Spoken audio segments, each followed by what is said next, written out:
All right, there we go. Almost forgot to put my sound on. That would have been disastrous.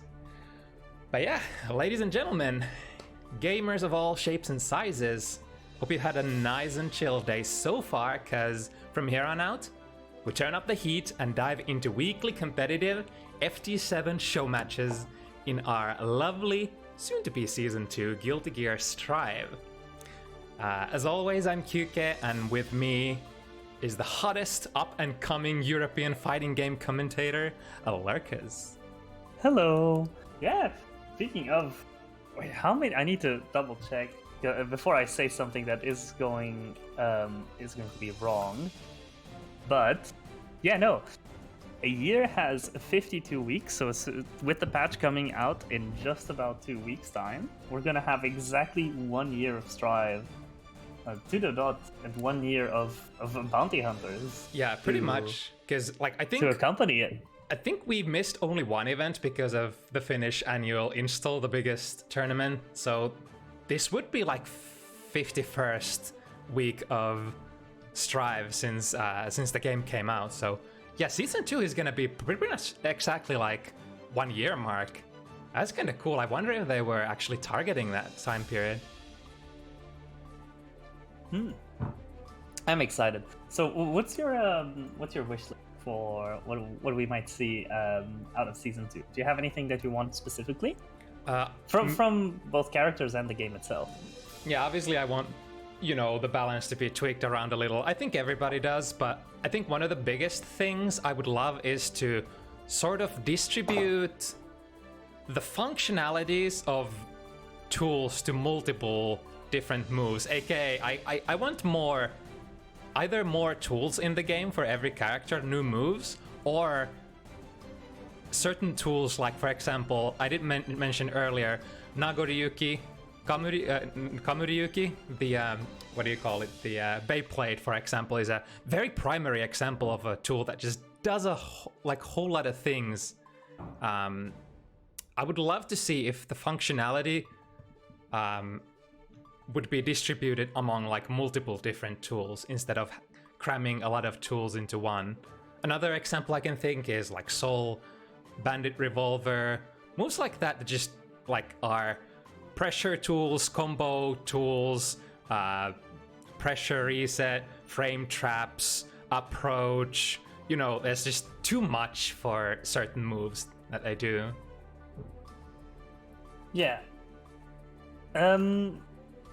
I just want to see generally. I mean, obviously, what you mentioned with a change in balance, because obviously that's even if you're currently a top tier, it would be good to see some variation in kind of what kind of characters we see at the top and what kind of characters we see with the most popularity, giving the spotlight to others, less appreciated ones, and just I wonder kind of what kind of mechanics they might add, more universal options, different things to do to deal with meter usage, especially. We generate so much meter in Strive, and while Roman cancels in this game are extremely versatile in what you can do with them, it would be interesting to see if we can get sort of different options, different decisions to make with meter regarding how we use it, since at the end of the day, you're going to just end up either you just ending your combo in a super, or you're just going to Roman cancel whenever you get your first good hit after you have 50 meter to get a better combo in. So right, I am curious. It goes a little like hand in hand with what you said, but just I think at this point it's fair to assume that they're moving into a direction where they make the game give the game a little more depth. Of course, it's obvious when you release a fighting game, you probably want to have your vanilla version be the simplest form of the game, and then in due time it's gonna develop. And it's kind of been like that always for for Guilty Gear games. So I think it's safe to assume that they're going to add more diversity into universal mechanics, into like everything, go a little deeper, so to speak. And that's what a lot of like top level competitors, even mid-level competitors, hell, even like low-level competitors have been like wishing for, just a little more depth to the game. Yeah, I think the way I put it when I was discussing recently was that it would be nice to see Season 1 of Strive being kind of this more accessible tutorial version of the game. Because, you know, Strive, comparatively speaking to the other Guilty Gear games and generally the anime fighting games that we get, it's a lot more, you know, beginner friendly of a game. And seeing now that we've had a lot of time to bring in new players to the genre, kind of easing them into more complex mechanics and more options that can be more favorable and preferred by enfranchised players could be a good way to please everyone. Yeah, and I think, like what you said, bringing new games into the genre, I think Guilty Gear really managed to do that. Guilty Gear has had like pretty decent success. I think it probably went super well with, you know, the COVID and everything, and Strive having like one of the best rollback netcode available, like just being one of the best rollback netcode fighting games during this period when we just couldn't have a lot of offline interaction. It's been really crazy considering how much of a niche game Guilty Gear has been in the past. Now seeing it bloom so much. And now we have both of our gamers here in the lobby with us. I think, yeah, Tony's asking when we can start, and I think as soon as the players are ready, they can just go in. Yeah, jumping into the first matchup of the evening. So we got Tonydatguy Faust from UK versus DavidBsS from Russia. I wonder how the connection. Hopefully, the connection isn't too much of a problem. I think they might have tried a connection test. I think I saw something about that, but yeah, Faust versus Soul, the kind of polar opposites of perception in the fan base. Yeah, I think this matchup kind of tells the classic Strive story of the two different worlds. It's like Soul, character with strong aggressive options to rush in, like riding the waves of good risk reward, and then the character that needs to jump through a couple more hoops to execute their game plan and try to get their, you know, game together before they get demolished off a couple of good hits. Yeah. Finally, it seems like Tony was on the wrong character, but now we're gonna go in. Right. Yeah, and Faust, a lot of people say, has been paying for the sins of his past appearances. Always been kind of quite a top tier character in Guilty Gear history, as far as I'm aware. Always very considered to be really annoying to deal with. So, kind of having a bit of a tuned down version of him in this game. Who knows if that's gonna change in 2 weeks? But yeah, I feel like a lot of people were happy that they didn't have to deal with the RNG character being top tier. The building blocks are there though, so good, like, depending on what they change for Season 2, Faust could pretty easily be top again. It's really close in there, but that's the thing that I was talking about already. Batted Bringer immediately and a baited burst, but DavidBsS unfortunately not doing that much with it. Actually ended up using their own burst aggressively, but it's been quite a bit of a slower start to the set. I think both of these players are trying to just feel out the waters, but immediately DavidBsS just getting more in. It's an interesting attempt to maybe go for a pressure reset there. Oh, and there's the trumpet, the item that Faust mains love to tell you brings Faust down a tier on its own. Really nicely dodged his own item though there. As you would expect from Faust players to have the item presence of mind, I guess. It is a bit sad on its own that you have to learn to dodge your own bad items, you know? I think, for the most part, Faust players would just prefer that none of their items are bad. Now, Tony taking the first round of the set, pretty well-controlled forward pressure, and now forcing DavidBsS into the bomb, into blocking the weight. Ooh, I think caught the Bandit Bringer there, maybe. And with a lot of damage as well. Faust! Spending meter to go get the wall break. I think maybe trying to go for that the cross-up reset that Faust can do with Scarecrow after wall stake. Kind of similar to what Chip can do. Else can also do this kind of mix. Oh my god, wait! Oh, that was so no. far away! Tony actually extended themselves into that 5D. And now, is it gonna be enough? Not quite. Oh my god, this is actually a chance for... Okay. Oh no, the wait, the whiff punish wait. Just coming in, giving the first point to Tony. DavidBsS was so close at stealing that round though. It was just one touch for us all, and that could have been it. 2 combos, that's... I mean, that's this matchup in a nutshell. I think any character... Oh my god, 2 gold bursts in a row. Immediately, 10 items super. And DavidBsS tries to go in, then still gets caught off by, you know, a lot of things happening. That was 40% raw out of that item super. That was a lot of good items for Tony there. Unfortunate, too high up of a jump to try and do that jump dust, and now gets grabbed on the landing. RC into a wall break. I feel like DavidBsS went for that command throw from really far away, but still managed to hit it. Oh, that hammer works again. The hammer, Another one. You know, the hammer doesn't necessarily like seem like much, but it's basically denies the whole area of the arc of the hammer completely. You just have to respect it, kind of. So it's especially really good that Faust doesn't get hit by it. That is one thing that really works to his own favor compared to some other items that can actually go both ways in terms of advantage.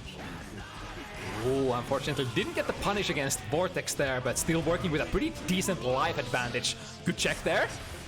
No pressure resets for user, but goes under! And gets a burst forced out. RCing out of the overhead throw, unfortunately dropping the whole conversion, but... Oh, but was it a reset? I guess that works out for Tony, because that combo, if they managed to get the wall break, it wouldn't have killed, but this way, they got to keep the corner. So happy little accidents in a way.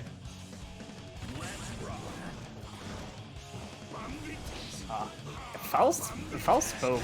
Tony uses them quite a bit, you know, having been someone who's played personally against him. Faust spokes are actually really good that 5P and 2P check a lot of things, combo into themselves.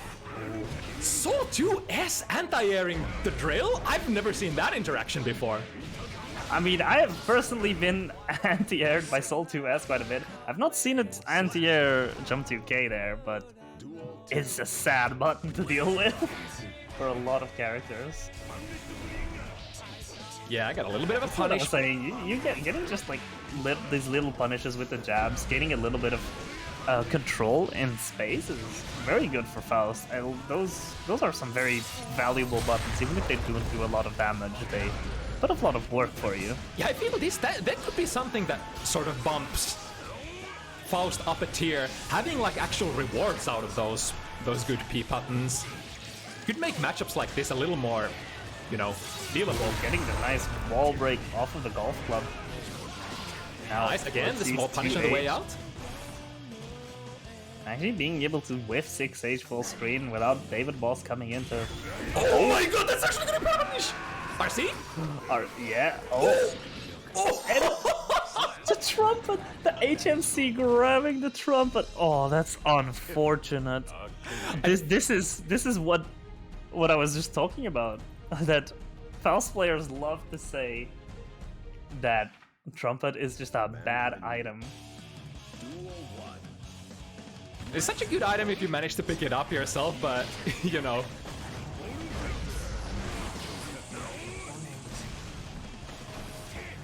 Oh, like look at that! Even if Tony managed to dash forwards, the 6 heavy not picking up the trumpet, actually going to DavidBsS. Yeah, not spending to use that, not opting to spend that 50 meter for a pressure reset there. Big man grab, being able to get the safe jump off of it. DavidBsS actually pressed and got caught by it. No punish there on the landing, but Tonydatguy still fighting to get out of corner. Here we go, meets them in the middle. Bandit Revolver into a big combo. Ooh, that's actually my kill. It's gonna be so close. Not quite. But even then, Tony has quite a bit of meter, but will just be getting grabbed on wake up, unfortunately. Yeah, in terms of reversal options, what can you even do there unless you commit to your super? I guess super RC is always the option. Because you have one of those slow ones and can make cool things happen with it. Yeah, knows. Tony knows that counter hit from BP would have done a lot of damage. Stagger pressure, close range, having that. Oh, DavidBsS actually keeping themselves quite spaced, avoiding the jump dust to not be set on fire quite well, and now just going in when it's advantageous. 5-8, breaking the wall. We'll get it. With a style, look at that Afro finish. I actually rarely see that. I forget that it remains into the cutscene. It's like Faust players, I did this. I made their victory so fabulous. Ooh, getting hit by a straight fishing pole. That's one of the most hardest hitting single moves for Faust. I kind of like that, using the burst here super aggressively, denying all mix-up opportunities, forcing Tony into the corner, and now the vortex hits. Tracking all of the comets, not quite there. Now Tony's actually trying to play quite spaced out, and DavidBsS seems to be kind of just taking to playing more mid-range and trying to avoid the space control that Tony's trying to put on with Faust, and it seems to be working out really well, this adaptation, and playing at a bit of a slower pace than we were seeing at the start, trying to go in quite fast and then getting stuffed by Tony's buttons. Look at the spacing on the vortex. That, like, being spaced that far is not gonna get Faust a lot as a punish unless you get like a micro dash into close slash maybe.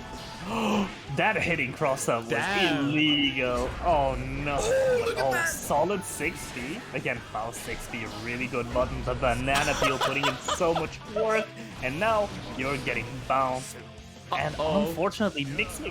This is one thing that Faust players also complain about a lot, is that the uncertainty of mix in combo scenarios. Sometimes that picks up, sometimes it doesn't.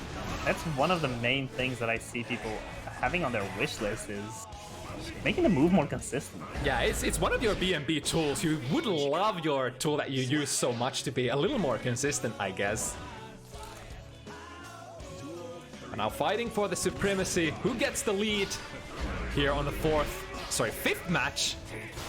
Oh, we got gold! We saw a gold burst into the 10 item super, going for the means.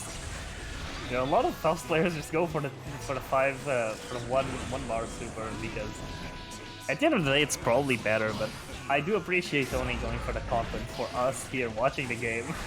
I guess the worst thing is if you try to rush when Faust is throwing that 100 item super, because you can actually, like, that's what happened in the first match. DavidBsS got hit by Tony doesn't have a burst here. This should no super? Missed the super input, unfortunately. Near miss. That is unfortunate. Now, that's so Tony with the meter might go in for a hero play now. Unfortunately, the trumpet is coming. Fails to go from above. The minions. Gets bursted away. Still has one about a meter. Yeah. Tried the 6B, I think. Yeah, Tony got beaten. Tony was successful with that 6B earlier, and I would say, like, Faust having one of the highest vertically reaching 6Bs in the games is actually one of the better candidates for anti-airing BP. But you know, there's still the timing issue. It comes down. The gold burst.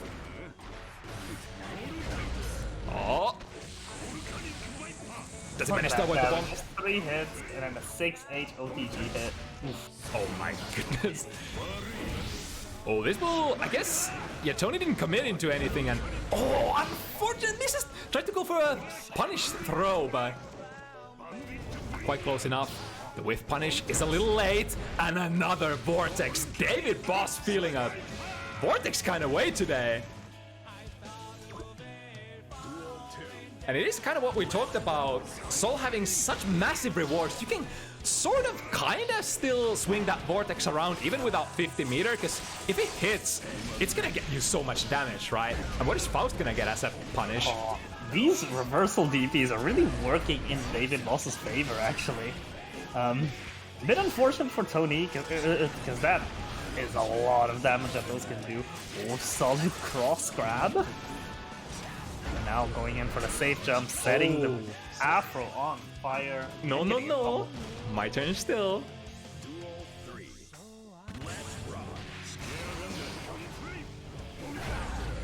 Oh, the 6 heavy gets there. Ooh, but immediate DP secures DavidBsS the corner, but only for a little while. The little guy activated. Oh, that's gonna be big. Very decent bounce. Yeah, and solid. And getting, chooses to drop the combo to get that wall pressure, I think, but ends up going for a wall break anyway. But the reset still gave quite a little bit of unscaled damage, and now DavidBsS with positive bonus. Yeah, I kind of quite like comfortably this. sitting at full screen. DavidBsS didn't rush forward after that wall break, opting to just like go back and reap the benefits of the positive bonus meter build. Oh, really solid 6p. Oh, speaking of now meter, another gold burst. This time only going for the 5-item super. it's that was still a lot of good items. Yeah. Look, I saw someone do the math last week.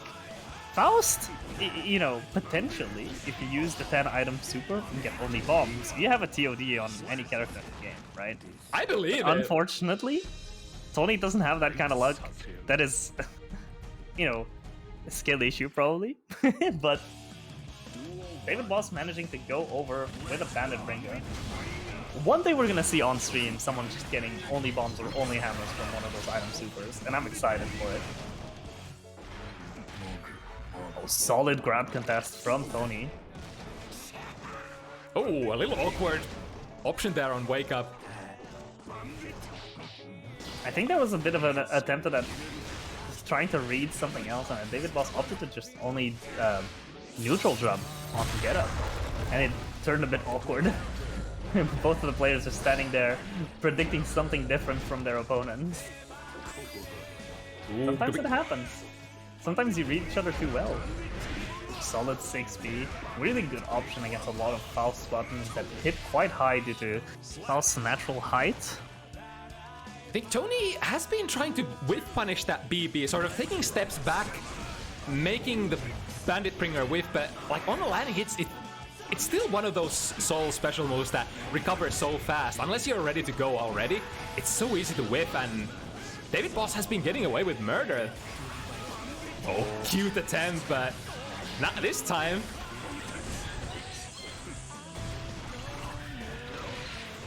Oh, solid little guy coming in for the rescue, but unfortunately, Soul 6p putting in a lot of work. Dash forward 6p breaking. A lot of options from Faust. I think like 2p and 2 heavy being one of the only buttons that can call out the 6 heavies unless you choose to sort of whiff punish it. Here's DavidBsS again. Finds the DP, one more hit. Unfortunately, not a... Or that was light actually, so it couldn't have been a good clean hit. I respect this. Having 100 meter just go for HMC to cover the whole screen. Basically a ghetto ground viper for movement. And then the command grab into the bomb actually gets the kill. Because the bomb that exploded the Afro. I don't think the bomb on its own did enough damage to finish off. It was the Afro explosion, right? Yeah, and the thing about like Tony managed to get into that situation because they recognized that the HMC was gonna get RC'd and was ready to tech in a disadvantageous position there. Really good for Tony. Still able to fight for this game here. Now this time Vortex gets there in time. Guard broken from the meteors. Oh, this time the gold burst works out. 5 items. Solid 2S checking the crow hold. Oh, the trade. Oh, actually works out for Tony. Managed to get there on horn still, but again, the Bandit Revolver only punished with the 5 BP. Solid counter hit, and now but has potential to just be the kill here. I think, yeah, that's it. Damn it, it feels Jump so bad. Faust will throw Faust out. Because you kind of had the Vortex punished with like 40 damage, and right after, DavidBsS gets one hit into 50% and the walk forward gold burst round start. Ooh, and that Gunflame punishing 6H. And now the trade. No. Oh no, the trade on Vortex. Say it isn't so, Senpai. And 6H comes out. It doesn't wall break. Oh? I think the little bit of spilled spaghetti that was supposed to have been a Tyrant Wraith input, which unfortunately seemed to turn into... Oh? Tony didn't spend their double jump yet, still having options to avoid the HMC. DavidBsS being very liberal with meter usage. I guess when you're just continuously getting gold bursts off, you can just afford to do it. Oh, very nice. Manages to actually block the right direction. Solid DP and grabbing the command grab win.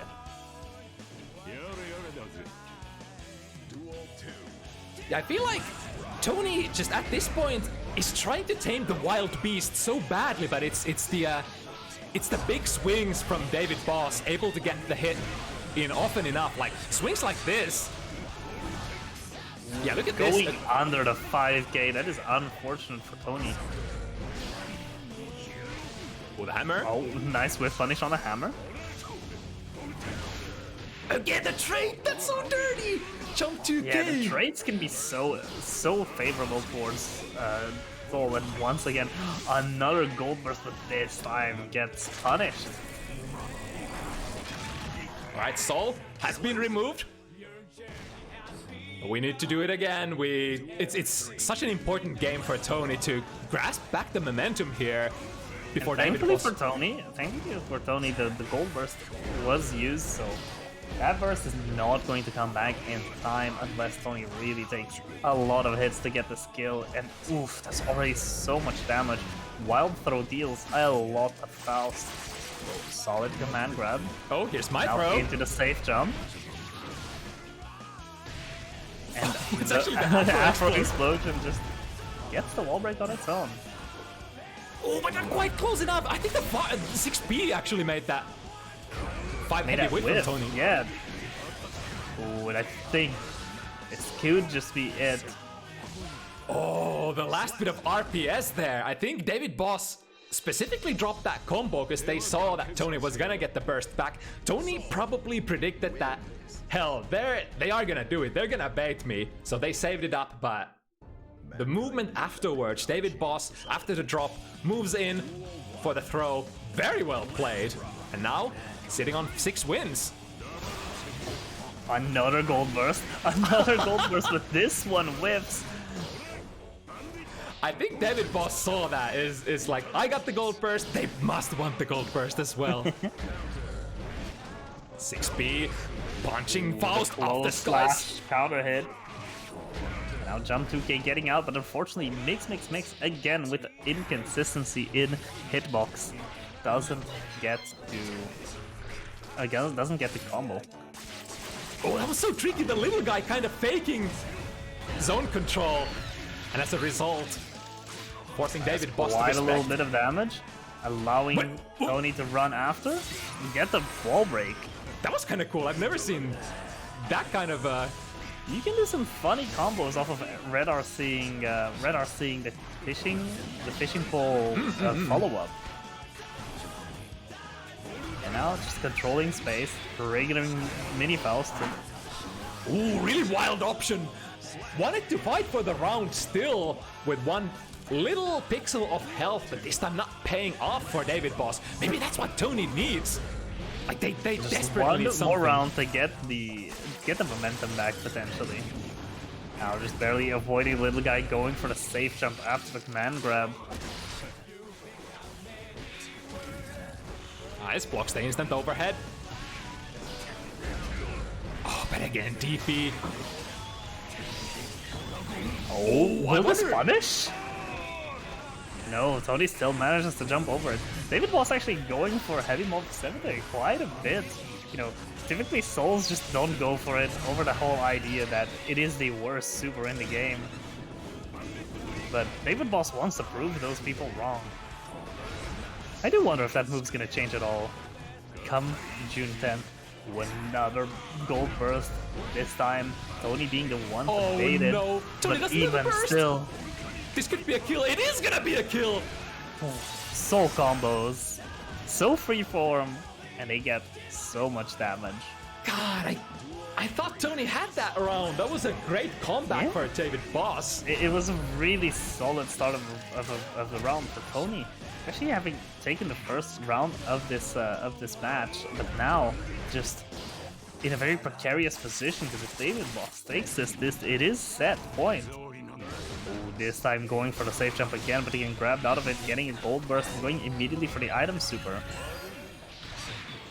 Oh, the little guy actually preventing Tony from getting hit after that blue RC slowdown. But again, where's the rewards? The little guy was useful, but Tony just didn't manage to get a whole lot out of that.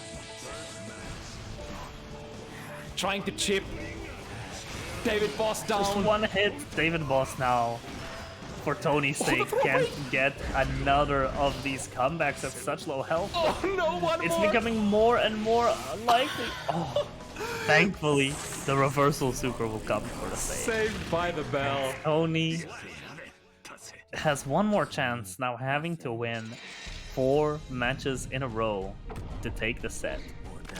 Oh my god, I was holding my breath there. Somehow. That has to have been rough for Tony's mental. You're not in that match point. Oh no. You're not in that match point scenario for that long at that low health and remain fully calm. Uh-oh. Likely for Tony. No vortex combo. Spending now the meter. Oh, here we go. Once again, reads that throw. No, let's look at the disparity and damage that these two characters do, and DavidBsS is still being able to just put up pressure, getting the far slash to hit. And 6B takes the round. Another set point scenario. Yeah, here we are again. Do it or die, Tony. Oh, 6B once again, and this time DavidBsS is on the offensive. Tony actually being able to check them away. Oh, That's gonna be a lot of damage. And now resetting the situation to just put up corner pressure, getting a fully charged dust. Tony has to burst this. Yeah, there's the read. And now, blocked burst. And DavidBsS is just casually approaching. Yeah, at this point they have such a big life lead. Oh, close slash. Gets a little bit of damage on board, but Tonydatguy still needs a couple of combos to seal this deal. Horde working as an anti-egg. Whoa, 2k of all the buttons. And the grab callout will mark the end of the set. Valiant effort, but this guy here on screen, man, the rewards for Sol. What a bad guy. God. But, you know, Tony still put up quite a bit of a fight until the end. Even if the score might not make it look like it, Tony kind of fought it hard until the very last. Mm-hmm. And now we're having more Faust representation here with Raidknackarn coming in to play against NKellyy. Another 2 recurring names here at Bounty Hunters. Yeah, Raidknackarn, a little newer addition to the Bounty Hunters personnel. Of course, NKellyy, you've seen a lot of times. And this matchup, I think we've only seen once before. I think it was NKellyy versus actually Tony that we watched. It's been a while ago. And I think it was Baiken who came out of that matchup as victorious. See what we can do here when Raidknackarn chooses to gets to tackle this one. I feel like this matchup is sort of similar probably to what we saw earlier, the Sol Faust, in that, you know, Baiken is sort of the dangerous loose gun that Faust tries to stop. Faust just tries to desperately seize the control of the flow the best they can and control the flow of the match with their normals. But it's one mistake. Baiken gets in. for her big combos, or God forbid if Baiken gets an air-to-air counter hit with jump slash, it's damage time. It's gonna be difficult. Look, Baiken has quite a bit of confirms and solid conversions that have been getting discovered. I've actually been seeing some new setups being put into play. I wonder if NKellyy is aware of any of these new sequences after cross-up scenarios that might be put in play.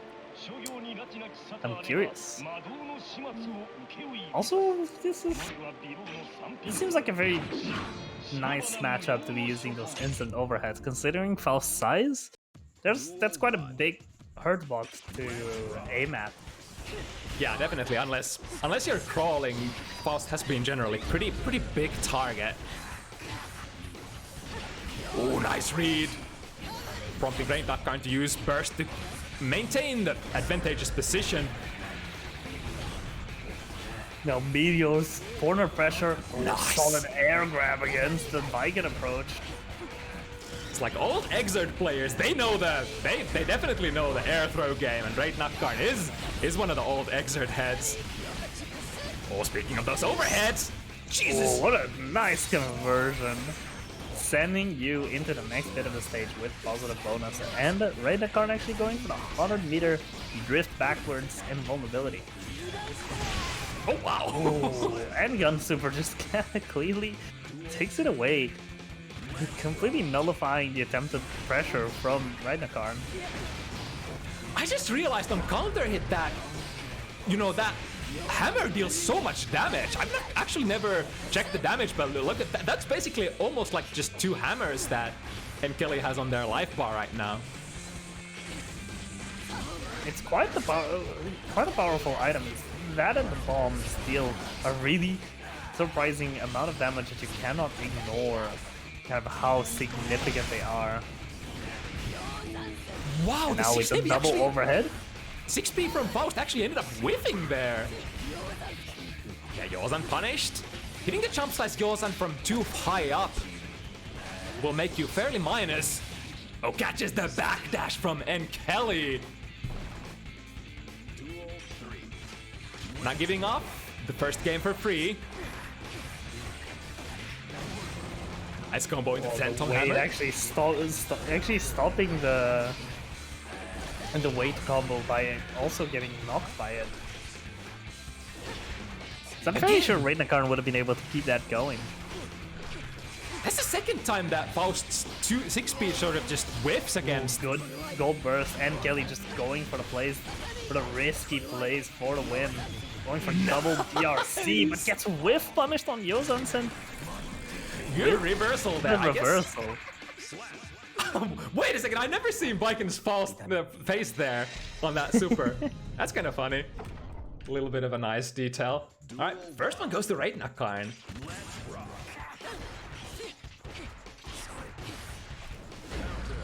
So far, really good item throws. Raidknackarn has been able to combo a lot of those 6Ps into good item throws, or just, catch NKellyy approaching from the air with like a hammer. On the other hand, the 6P hasn't been working out too well. Delivery. Oh, that's Over and being able to hit with a jump dust. With the forward Unfortunately, momentum. Raidknackarn had the afro, but didn't use the buffed up head toss out of it. Oh no, making themselves actually trip out of that banana peel. But look at this, Raidknackarn is just so fast. Solid Always 6B. Always throwing a new item, always ready to interact after the item. This is like just a couple of levels faster than we saw earlier on the Faust play. I feel like that's what you kind of have to go for. Like, Faust's strength in Strive is like straight up in the items. You gotta keep throwing the items and keep the momentum going. Item, item, item, and then reward out of a poke, another item. Oh, the rebounds on the hammer actually getting the hit on NKellyy. Because the hammer does stay active for quite a bit. It does bounce off of the floor and can still hit you. That's interesting. I didn't actually know that. Goddamn Guilty Gear. I watch it every day. I've been hit by it so many times that I'm an unfortunate holder of this knowledge. NKellyy cannot continue the combo because they have to respect the bomb that's in the way. And now Raidknackarn with 100 meter. NKellyy with 100 meter. Are we gonna see it again? Oh no, runs into the 6P! Here's where it's coming from. Nice! Blocks in the right direction. NKellyy still in! There's the Only one pixel of health. Goes into a third round. Wow, that Kabari snipe was perfect! And now into the mixer. Yes, that's right. Very nice. It's very important that you at least actively keep making the guesses and not just, you know, hold it without using your head. Now enough plus frames to keep the pressure going. 2D into plus tatami from that range. And it's just to momentarily poke themselves out of the corner, but still not out completely. Now Horde. NKellyy going for the Horde, forcing Raidknackarn into the air, allowing themselves to hit with the Yosan-sen. Oh, perfectly placed 6P. Now has to respect the bomb as well. Coming from... Wait, that missed? Hello?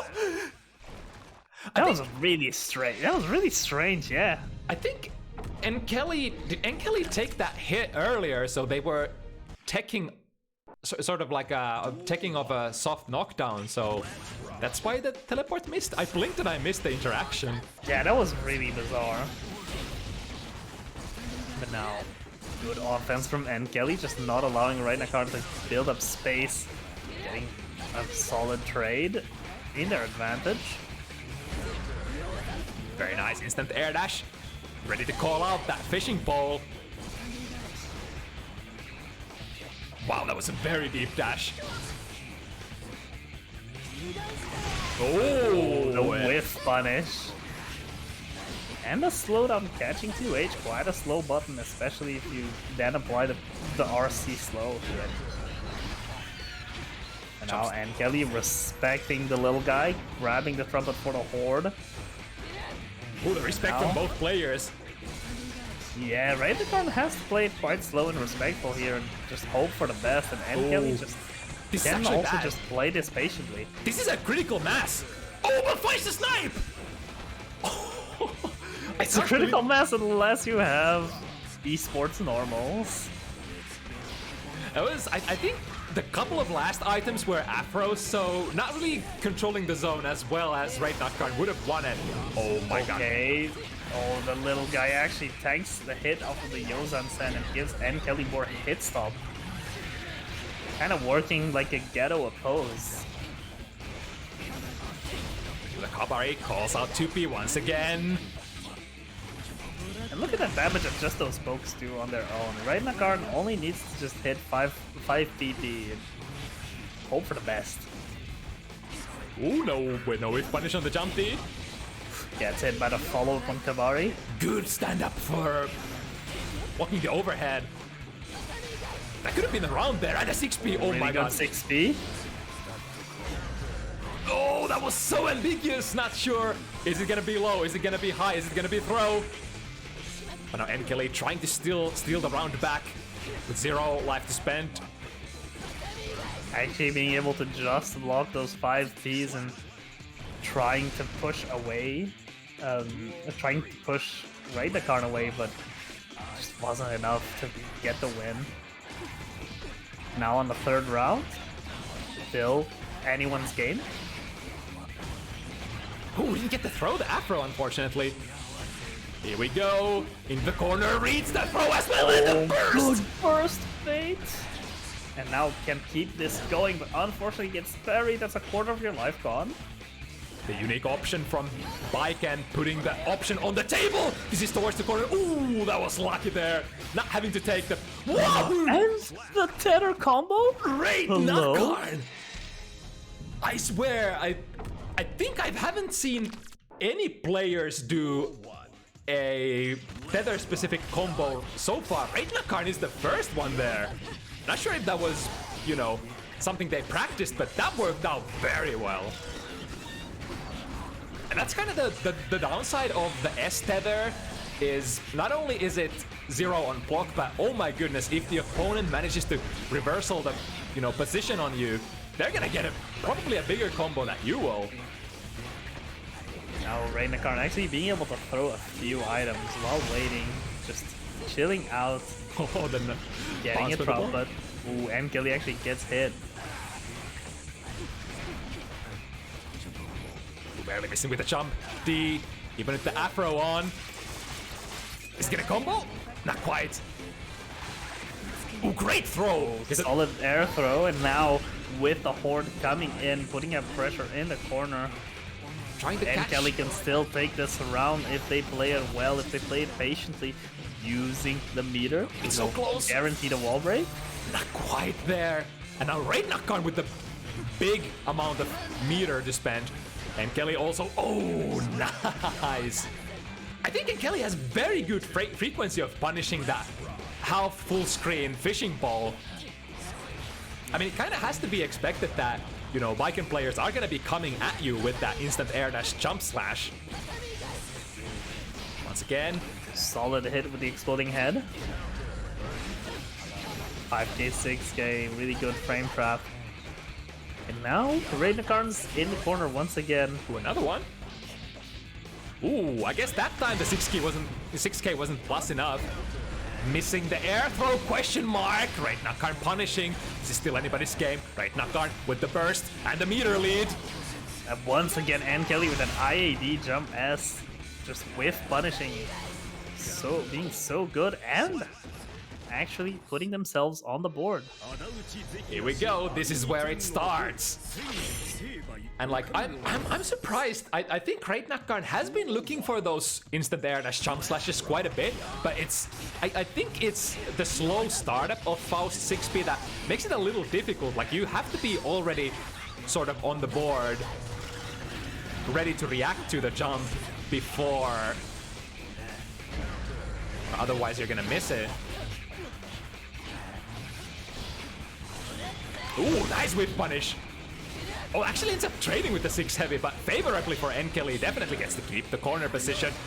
The the YRC not working really out for Raidknackarn. And NKellyy just putting up the relentless pressure and taking the round, actually finding their footing in the matchup with the three rounds at the start, 3 games at the start being a bit awkward. NKellyy seems to have found a playstyle that is working against Raidknackarn, found an adaptation, and now is getting some more momentum. I wonder if they're gonna be able to keep it going. Ooh, sniped by the jump dust. Instant overhead, but no 50 meter available to comfortably convert. Ooh, using too heavy to slide out of there. The commit on the jump in for Raidknackarn. Now NKellyy. Ooh, getting Faust in the corner with the tether. Oh wow, I mean out of the corner? I think NKellyy Trying to go for some cross-ups with J8, but they're unfortunately not working out. Raidknackarn just... What did they press? I think blocking, yeah. I think they had already committed to something, getting hit by the gun there. Otherwise they would have just been able to block that. That was just unfortunate, and now NKellyy building up points to catch up to Raidknackarn. Oh my god! That actually caused explosion! Sick damage! I mean, we say sick damage, but... bigger. I think if Raidknackarn was ready to catch it, it could have been even more. And now the hammer coming down, the bomb, everything. That's sort of what I was talking about earlier. If you are at that position, if you're actually closing in on Faust when he's throwing the items, that's the most dangerous position. Look at that hit from the hammer. The hammer bounce back once again. And now NKellyy just put against the wall, gets the air grab. Nice reversal. Hits the BRC. overhead. That was the slowest startup blue burst I've ever seen. Alright, opting with the throw here to get out of the fishing pole. And looking to equalize this life lead, but after this wall break, look at the meter on Raidknackarn. They have so many tools available. Come on. Oh, already used half of it. That was cute. Punish on the landing with too heavy. Oh, this will go over! But really doesn't... Unfortunately, no conversion to be seen. And NKellyy just kind of has to hold block without any sort of tension. This is going to be really difficult because you're... these bombs are going to chip you out. And oh, yeah. It's the afro! It was the afro that exploded, was it not? Oh, I think so, yeah.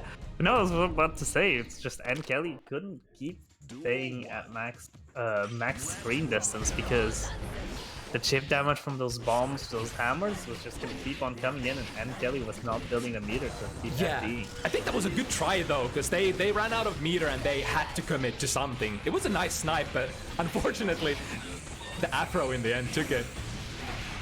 Really solid last minute bomb throw. A little too far to make this conversion work. Ooh, the active frames of the Kabari. Heavy follow-up. Nice. Keep them in the corner. What's it gonna be? Yeah. The reversal RC, but NKellyy just using the burst aggressively. And now, the tatami fall actually breaks the wall and kills. Yeah, the 5 PP wouldn't have comboed into tatami, I think, but works as a makeshift and frame trap there. Now we're mixing which side. Oh my god, that's so dirty. The queen of mixes is here to kill. Ooh, that's a really nice hit. Bounced out the wall with jumping heavy.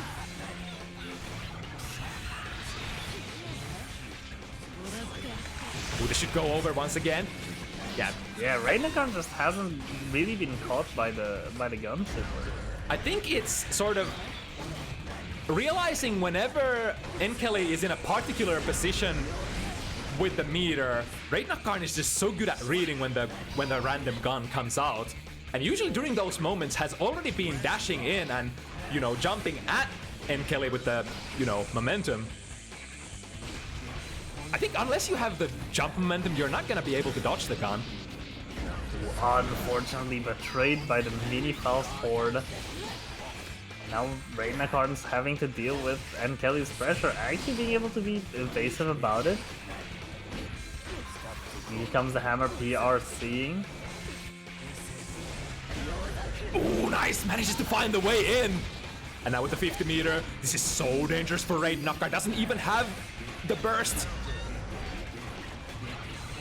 Yeah, Raidknackarn's just throwing out the items, hoping for the best. Actually gets NKelly's burst out. Manages to get some solid hits. FDs the super.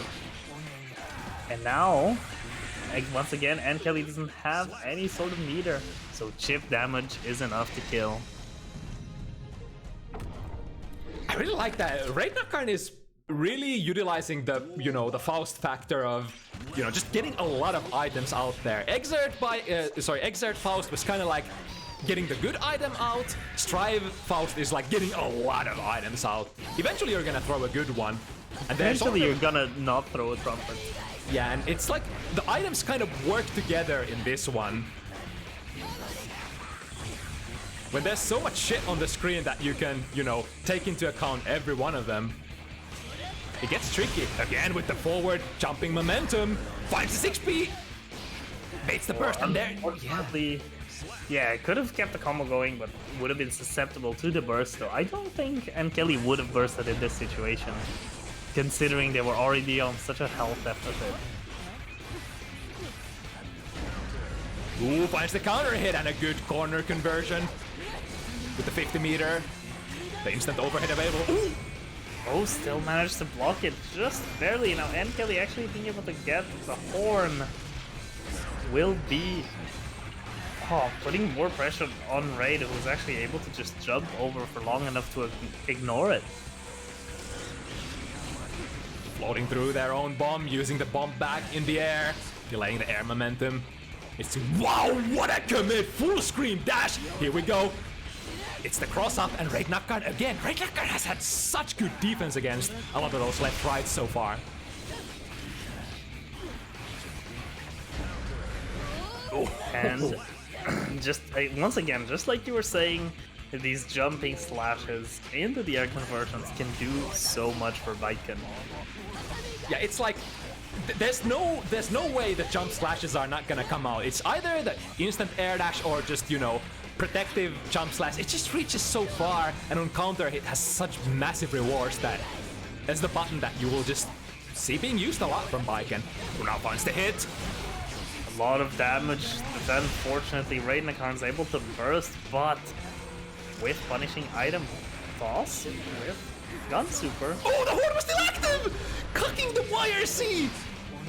That is so unfortunate. And then still, there was an aggressive burst. But now NKellyy just had low health before the meteor scum goes in. That was really smart. Just, you know, see the meteors coming, knows I'm likely to die to those, so I'm just gonna go in. Yeah, NKellyy has really had the balls of steel in this matchup to, you know, even despite the strong item is coming, they're like, alright, I need only this one hit, so let's just go for it. They get the snipe and get the round.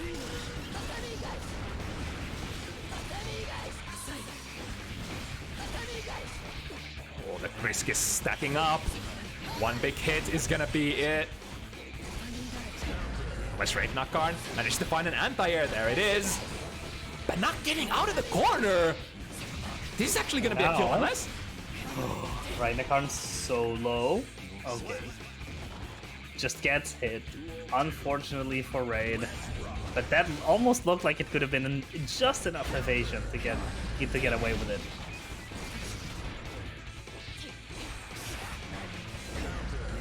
Ooh, good 6p. And avoids the gold burst as well. Wait, what did he get hit by? Was that, I think, it was the trumpet for NKellyy. Nice, predicts the item throw. Almost hitting a custom combo, not quite. Raidknackarn with a lot of meter to spend here. But NKellyy with the position. Look at that risk though. Faust already has low defenses and Raidknackarn was on such a high risk. It feels like the last minute Raidknackarn has been on high risk. That's sort of biking for you. Yeah, I mean, you play Faust, you're playing a risk. Oh, speaking of risks, guesses this one right. Very good. Yeah, very good command grab. Getting around. Just one more and Raidknackarn can go into the set point, the set game. I love that. It's like the transition from item throwing. Raidknackarn has such keen sense for... Where did that bomb just come from? Got taken away by the little dudes? I'm not even sure. Ooh, slight miss there. Ah, yeah. Oh, the hammer just barely able to save Knakarn. Barely unable to save Knakarn. It was so close and so much damage. And now the wall break. Positive bonus for NKellyy is going to be very dangerous. There's going to be a lot of pressure that they're going to be able to apply. Ooh, finds a very important to play a bit slow. Oh, good 6p. Oh, wait, the angle wasn't quite there. The gun explosion didn't get to Raidknackarn at all. Yeah, and the little guy even got a little bit of a punish in. Too heavy catches the back guy. Might still be in this. Oh, that was actually slow down. I wonder if that was a air throw attempt or if they just missed the input, but that jump did. Oh, it was no. I'm watching it with a slight delay on the stream, and it was actually startup to tatami. So NKellyy tried to do air tatami and got punished because of the slowdown by Faust jumped off. Damn. Still though, really well played clutch at the end of the round there by Raidknackarn at such low health, just kind of playing the spacing well, getting the good buttons to stop the approach, solid 6 with 5 Ps, and now NKellyy just not like the way that round went and going in on the offensive, already getting rid of 90% of Raid's health. Nice snipe once again. Finishing the round. The big commit pokes from Faust, the fishing pole, too heavy. Ooh, 2S as an anti-air. NKellyy rushing forward. You always have to maintain sort of area of threat. You can't let Faust just throw in items for free. 6 Ps working out very well. Raidknackarn has the hunch for the angles that NKellyy is gonna come forward, but not this time. Oh, so much damage. And the super, finally we're getting the wall break super from NKellyy. We haven't really seen it yet. Look at that damage. Now that's some real bike and damage. Sheesh.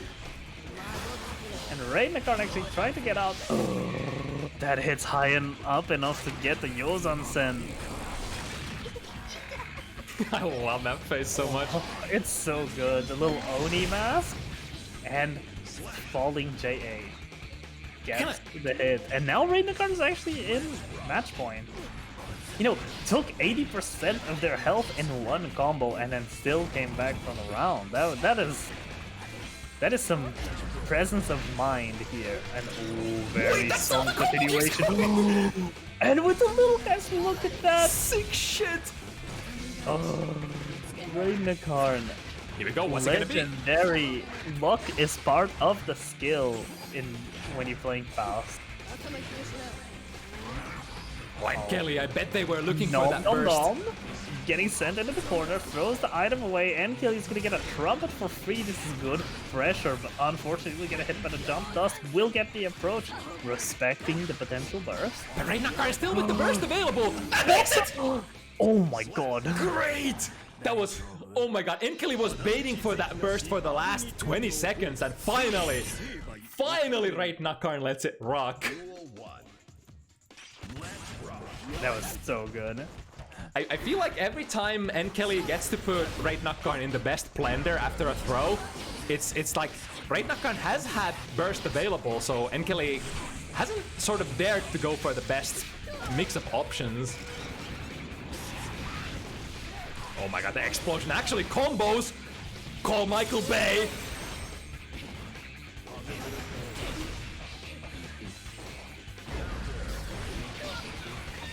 Raidknackarn with so much meter.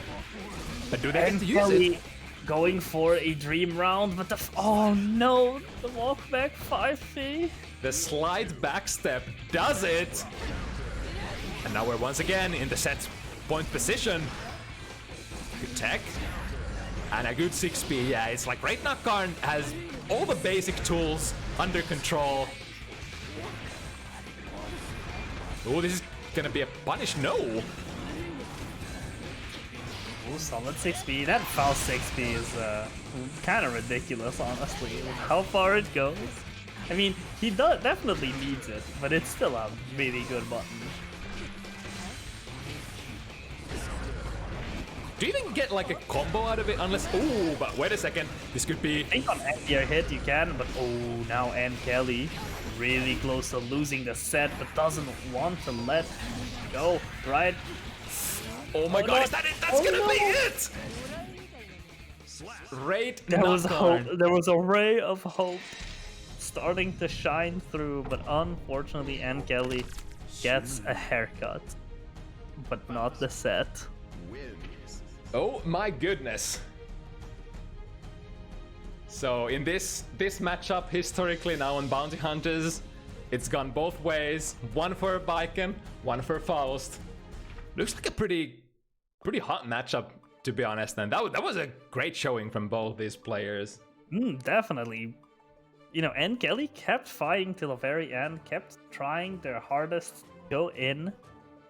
That was good stuff. I think it's just like the sort of fundamentals that carried Raidknackarn to the end. Just, you know, basic stuff like just anti-air them. If you get the anti-air often enough and control the ground, what else do you need? You're pretty much set. Okay, jumping. Speaking of fundamentals, we have a Kai playing next. Ooh. That one character that... It's like, when it's anybody else but Kai, like, stupid ass gorilla gimmick character, when it's Kai, clean and perfect fundamentals. So Nanashi Kai from Russia going against KS Goldluis from Finland. All is finally well in the universe. We have Goldluis players coming up on Bounty Hunters. After a week of no Goldluis, I know, it was painful. It was very difficult. And this is actually a matchup we've seen quite a few times, especially with Sierra and Snail Tiger, if I'm not mistaken. And a couple others. Playing on these two same characters Yeah, at this point, I'd be surprised if there's, you know, a matchup we haven't seen Gold Lewis, or like a character we haven't seen Gold Lewis go against so far. The VODs for bounty hunters are going to be the best resources in the Gold Lewis Discord to see, you know, how do you approach each matchup. And we have a lot of like high-profile player Gold Lewises as well. It's like we've seen the likes of like Gideon, Shady, Sierra Vice, Smoib. There's like so much high-level talent that's been showcased here on Bounty Hunters, and kyuukei is also really solid first hit, forcing the burst right away out of Nanashi. Yeah, kyuukei keeps being on the up and up, putting in the work, continuing to show up, and always improving. So that's a really cool thing to see. Already sort of gaining themselves a reputation. I saw Nanashi being like, "Oh no, it's KS! I'm gonna lose."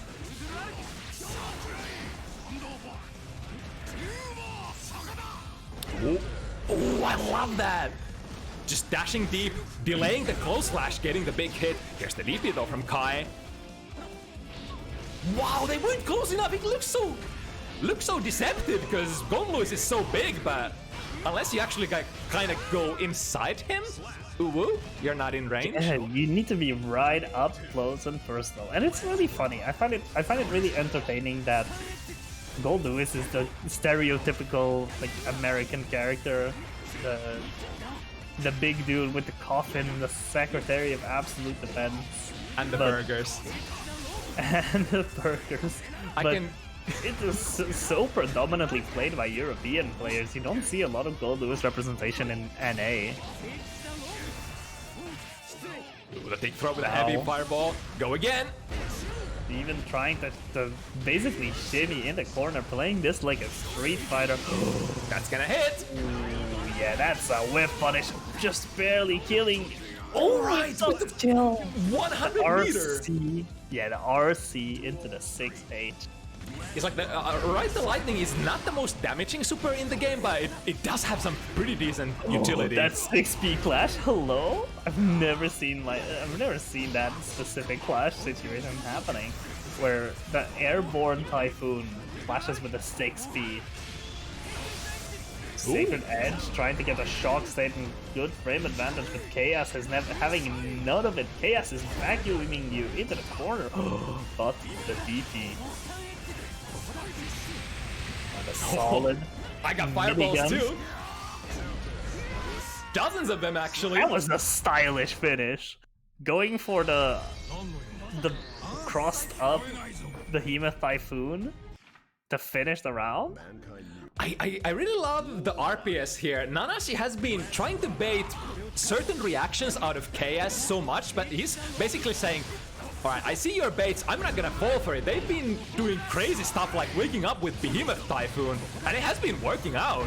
Oh, and there goes the drone, eating 2 fireballs for lunch, and then still holding down the neutral, but unfortunately, KS still getting hit. Taking a lot of damage to this RTL. And now Nanashi getting quite a bit of an advantage, getting play footsies in neutral, getting in with a slide. Oh, did that actually hit? This I think I saw. This is baited, I think. Oh, yeah. I saw the guy just go back to the crouch. That was unfortunate for KS. But even still, really solid run from Nanashi, just really well played, well distanced footsies that just got important hits and capitalized on them. Ooh, again, the sweeper. Speaking of important hits, yeah. What's it gonna be? Oh, nice use of FD pushes. KS so far that didn't manage to get anything relevant started. Oh my goodness! Drifting forward, finds the hit. KS time! That's actually a kill! Holy shit! Gold Lewis! Yo. Hey, you already know. God, at this point, I shouldn't be surprised that Gold Lewis does some crazy damage, but he do. So, what I'm more impressed is not even the damage itself, it's the pickups that the Gold Lewis players are able to convert. That's the really cool stuff to see. You know, because the damage is a given. It's big Gold Lewis, but the ways in which these players kind of hold down, get the solid hits, and know when to go in. That's the good stuff. Again finds the Behemoth Typhoon from half screen against Kai of all characters. Oh. Wasn't Kai supposed to be the king at that range? Well, if Kai is the king, Gold Lewis is a guillotine. It's like, I guess Kai technically has the faster button for those long-range exchanges, but when you're playing neutral, you might have all the frames in the world. It's more like the timing and the spacing. Solid sweep counter hit, but unfortunately, or fortunately, depending on how you see it, KS is able to burst out of it. And Nanashi now with an unfortunate missed burst. Oh, what a trade! Yo, What a the clash! Spaced Behemoth perfectly, finally baiting out the reversal DP from Nanashi. The adjustments are starting to come in here on game 3. Look at that perfect distance once again. Finds the big hit, and here we go. What's it gonna be? Nanashi managing to struggle their way out of it and switches the size as well. The big throw, set it up. As long as the opponent doesn't have 50 meter for the reversal super, it's gonna be safe. Straight into RTL. But Gold Lewis is quite thick and won't get killed just yet, but on a hard knockdown, this could be difficult. Never mind KS just going backwards, getting the 2K2D, and now just throwing in the He's mix actually gonna and the steal this. shit damage. Wait, is this safe? It is safe. Yo, KS doesn't give a shit about your RC. I'm just gonna swing my coffin and you're gonna get hit, and even if you block, you're just dead. Where's your meter to FD it? That's kind of interesting. I was expecting like maybe like a forward drift or backward drift out of that RTL, but Nanashi choosing to drift upwards, and KS taking advantage of that.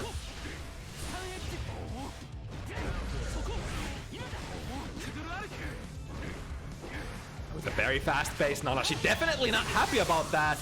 Break the wall. Wow, that's a surprising amount of damage. Wait, is the Sacred Edge actually more damage than the RTL? Maybe there's certain scenarios. I'm not even sure because RTL deals a more limited amount of hits than I don't know what I'm talking about. I'm just trying to guess. But now, solid first round from Nanashi here. Needs to get some sort of momentum going because unfortunately they're a few games behind at this point. Putting up quite a bit of a fight, but KS just keeps pulling out on top just barely. But Nanashi might be in the process of changing that. Another really solid wall break. But now we've seen rounds like this KS come back. It's just about that one hit. Exactly. But Nanashi needs to capitalize on this momentum that they have right now. Solid 5D hit, but unfortunately not having charged it. Oh my god, KS, I swear. There we go. Okay. There's the DP for the end. You've been stealing too many rounds, KS. Naughty, naughty Gold Lewis. Nanashi finally putting themselves on board. Oh, the 2H anti are really solid hit. KS actually did really well to just burst that, because that would have been really devastating combo into the corner. Forcing the burst out of Nanashi, who blocks an airborne typhoon. Ooh, nice. Swift punish, question mark. Good combo, but unfortunately crosses up and sends Gold Lewis back to the screen, but Nanashi has the grab to just say, you know what, I'm sorry, you were supposed to be in the corner, I'm gonna go get you real quick.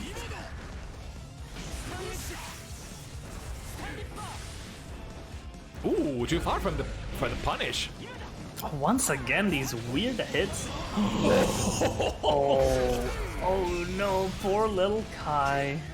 And now KS is on the offensive with the drone coming. Oh no, the overhead hit. What? Gets grabbed? That was so close again from stealing the round. That was terrifying. I kind of like it going for the fast overhead that doesn't combo. Was trying to get the round for it. Whoa, good 2P! The 2P. Gold Lewis 2P, so good. Hold this. Again, the spacing is perfect to clash against Kai's DP. That's actually a game, yeah? There's the burst bait. I think Chaos was even trying to go for it. And one last coffin swing. That was an interesting trade. Actually, I think that trade is pretty okay for KS, because Kai used 50 meter for that. And all you did was spend a little bit of, what's the emergency gauge, the security gauge. That's it. Jump D does work, here we go. Now Gold Lewis time, 50 meter is on board as well. And don't you dare throw really good minigun pulls here. Oh my god, KS! Yo, KS? The one punished by drifting forward. The blue RC is what makes the most flashiest of plays, the quick RC. Nanashi trying to desperately get some sort of pressure going, but no sir, KS ready to jump out once again.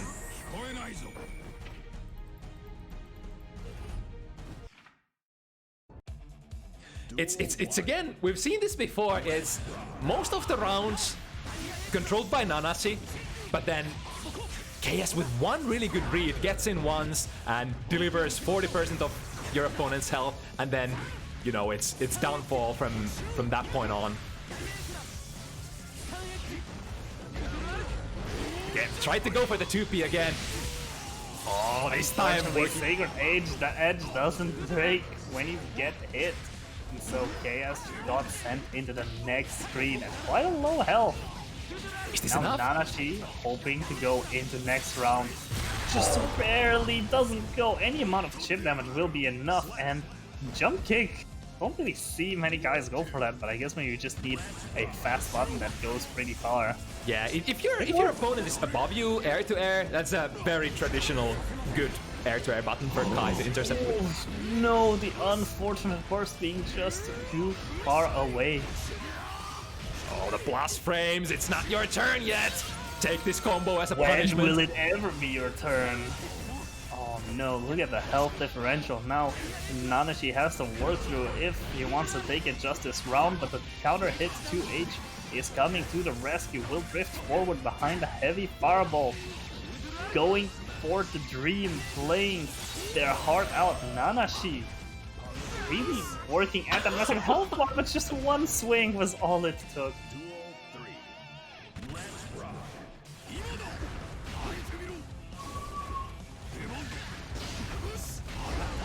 Ooh, what a brave dash in DP. KS says no, I'm gonna spend meter here, sorry, the burst here to keep the screen position, but just like that, all the screen position is gone, taken by Nanashi.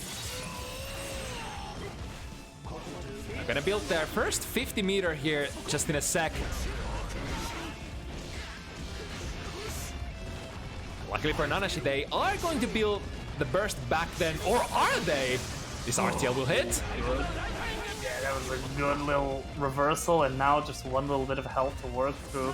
But Nanashi has to be really careful because any touch could be fatal. Thankfully, the fireball finds the hit. Yeah, again, a situation where that goes for both players. Nanashi definitely not done yet. It's 2-game lead for KS. But Nanashi has been turning up the heat slowly. And it seems like Nanashi has been just finding the ways to play around the Gold Lewis swing. Ooh, unfortunate hit from the far slash, but just goes and bursts it away. oh, once again, it's that meaty. That meaty that Nanashi keeps getting hit by. Oh, did he press? Does this get on block? Yeah, no, that's fine. That's safe. Ooh, wait, the bullets hit so far. We're so high up in the air. Actually deleting the fireball from Kai there. Huh. Yeah, unfortunately, Nanashi still got a hit before the fireball could get to KS. Oh, you're getting sent downtown.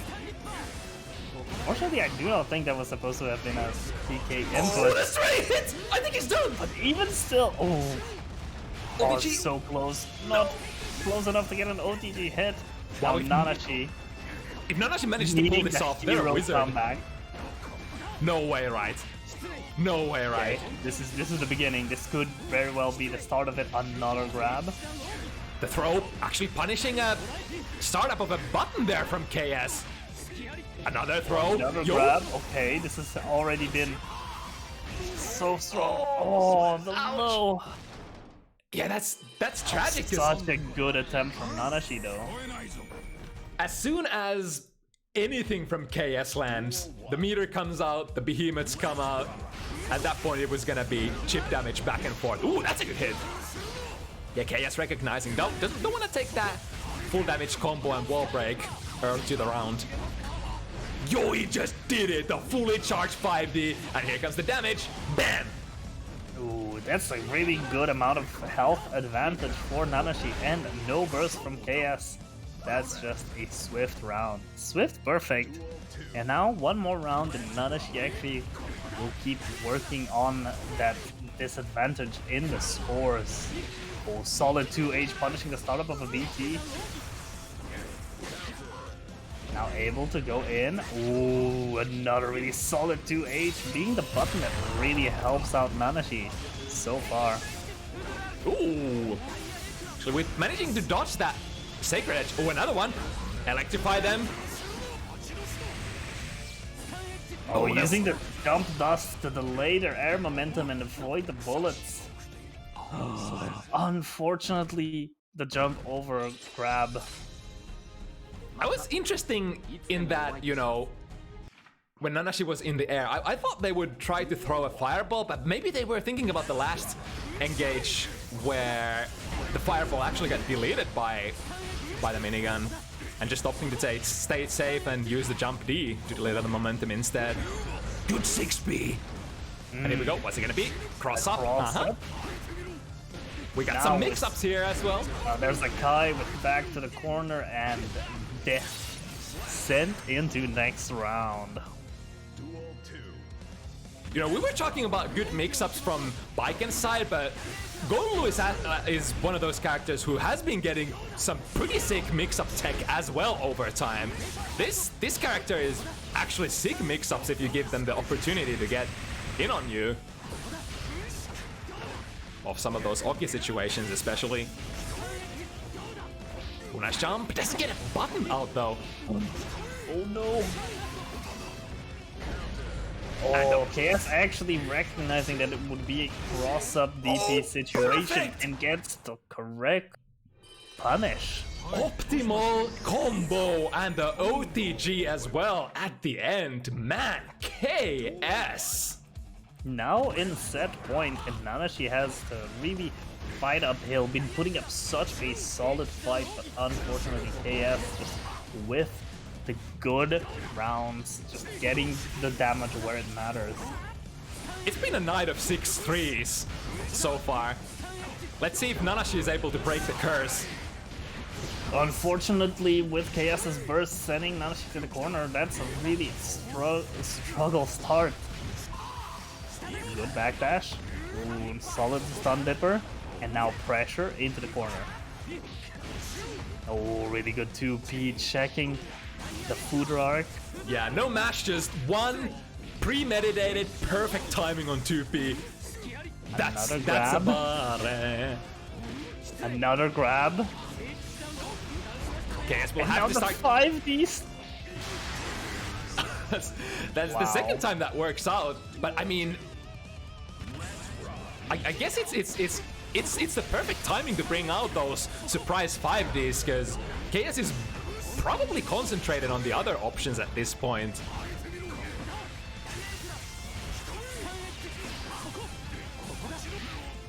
The fireball gets there in time.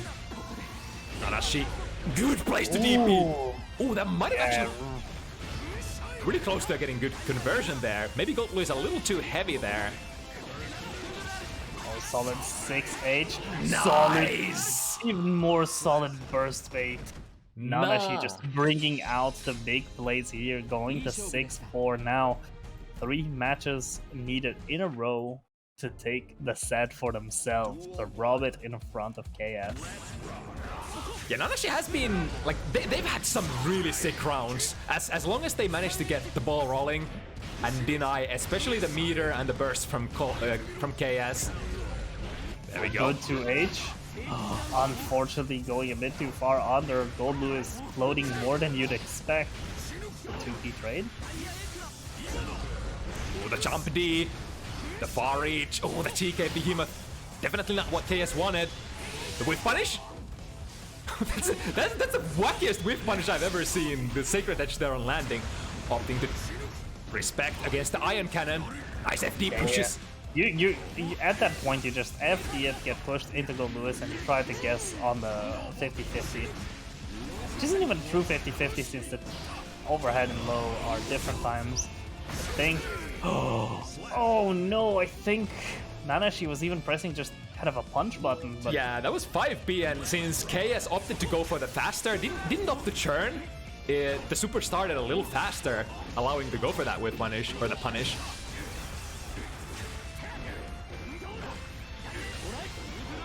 Now we're here once again, the left corner, the classic.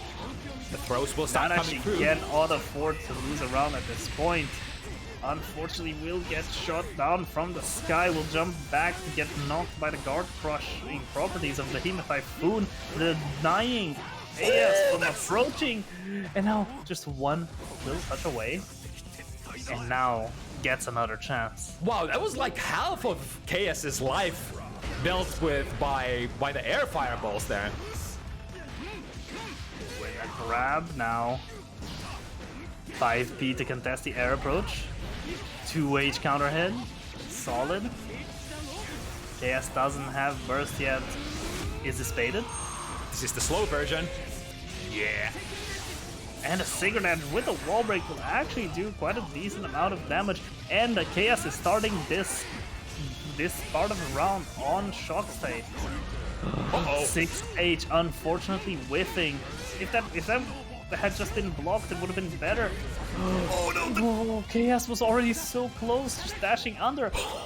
There we go. There we go. Stun Dipper. It's okay. It's okay. We always need. They had 50 meter. It was safe. It was no problem. No problem. All right, Nanashi giving the chase. Yeah, Nanashi on the up and up, trying really hard. Going to be trying to get these 2 matches. Unfortunately, starting already losing burst, but gets KS's one back. Oh wow! Oh wow! The cross up DP. Once again, the cross up. This time it's tragic. And the clash, and KS recognizing it, going for the big optimal punish. With meter, that was just death. So Nanashi fortunately gets. Never mind. Set point. Here we go. Now Nanashi was just in this situation and took the match. Now, can they take another 2 rounds in a row after losing the first one? Can they fight it in themselves to stay calm and put together to run the strategy properly? This is a lot of health deficit to be at. This might just be death. Thankfully, the wall is kind enough to Nanashi and breaks right away. Good air grab into a air throw. Now here's the thing, how is Nanashi actually gonna use this burst? They don't really have a good place anymore. Yeah. And the 2B contest. Just an elbow. Maybe going for an aggressive gold burst on a call out on a button. But damn, that was a really good chase by Nanashi. It could have been anyone's set. But KS pulled ahead and moves on to victory. Yeah, a lot of patience on defense, just waiting it out, maybe building the 50 meter and then exploding when they have the space. Pretty much textbook from KS. Good set. Next up we have a heavy hitter match. CarrotOfWisdom versus invalidvalue. Oh baby, this has been, you know, in the making sort of for a while. Sort of the big run back These gentlemen played against each other around 5 months ago. During Invalid Values, you know, the massive grinding arc when it was basically taking everyone down left and right. Back then, it felt like, you know, Invalid Value did have Carrot's number, but ever since then, I know Carrot has been working really hard to prove everyone that they're, you know, not only the top Melia, one of the top Melia players in Europe, but just overall a top European contender. And more importantly, getting their revenge against Invalid Value. Yeah, I love watching Invalid play. Their Nago is super satisfying to watch. But you have to respect someone like Carrot, who plays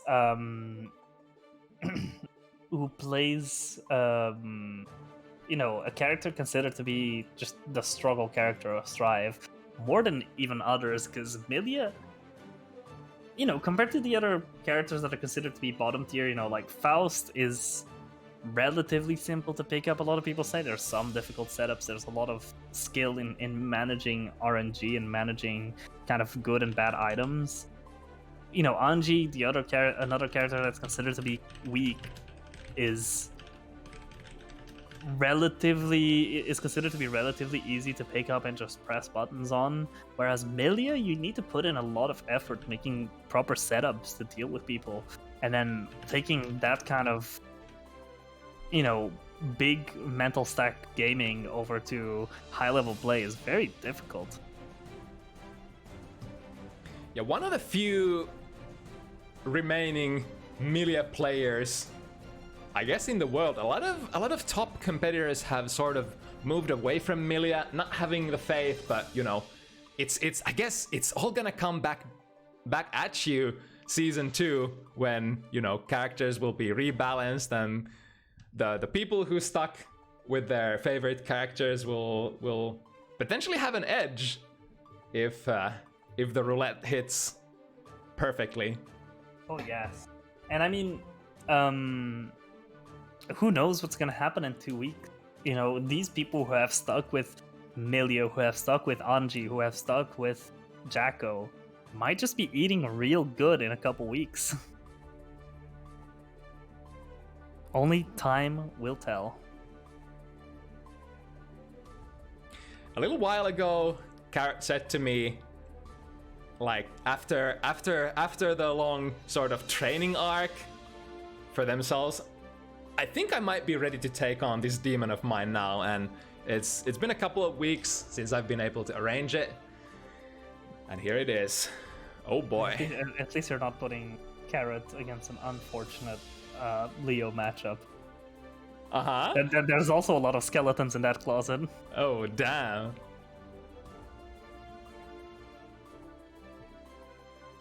But one day, I believe in Carrot. Carrot has shown so much perseverance of heart to just continue playing Melia and continue trying their hardest to just stay on top of their game and continue playing kind of as hard as possible and not giving up from Melia. And you just have to respect that kind of... You have to respect that dedication. Mm-hmm. Like dedication to the character, but also dedication to the game. Is like they're one of the people who just, you know, log on every single day and grind a hell a ton of matches. That is not to say that, you know, your success is straight out tied to the amount of matches that you play and the amount of time you spend, but, you know, more often than not, the players who play the most also tend to be the best players in the community. The players you see in weekly tournaments taking top 8 position, what have you.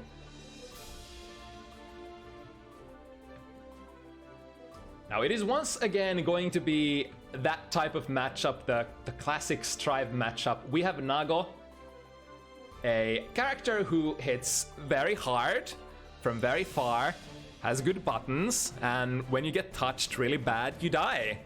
And then we have this a little more pixie character, has pretty decent flow and good vortex. Not to be mistaken, or sorry, what's the word I'm looking for? Not to be confused with Soul's Vortex, of course. But just able to, once you get the ball rolling, once you get the knockdowns on Milia, you can get some pretty decent momentum and close out rounds pretty fast. Here we have two absolute grinders of Strive on two very different styles of characters. I'm excited to see this. I mean, Invalid's always fun to watch. Carrot is always fun to watch. So now it's just a case of how are they gonna play? Carrot playing very careful, very deliberate, going for the solid 2k 2D into the first little bit of damage. You know, you just kind of gotta play it really careful, try to bait Nagoriyuki into building up blood, and then kind of playing off of the case that when Nagoriyuki has blood, he can't do very aggressive plays. That's when you try to capitalize. But unfortunately, if this happens, you're in a tough position, because if Goriyuki gets that blood-sucking universe, they can just do whatever. Yeah, it's a lot of respect put on display at the start of the round, but once invalid value got the in, it was, you know, yeah, full throttle. I was just talking about how you have to like play careful around Nagoriyuki. You have to be very respectful of the options until they're on high blood and their options are more limited, but immediately the mechanic which prevents this game into play, which is, again, the command grab, blood-sucking universe. But here we go, Carrot putting a really respectable amount of damage with these setups in. Unfortunately, not getting a combo continuation. The slash disc actually putting in work there, preventing Invalid from approaching. Nice, Carrot takes a round. Ready to catch the forward Fukyo. Not very safe, as long as your opponent reads that you're specifically going for that one instead of the back one. But now in the corner, uh-oh, you gotta be very careful, because, oh, that might actually be a kill! Look at this! There's no way. That's... Everyone's seen the Hotashi clip. Yeah.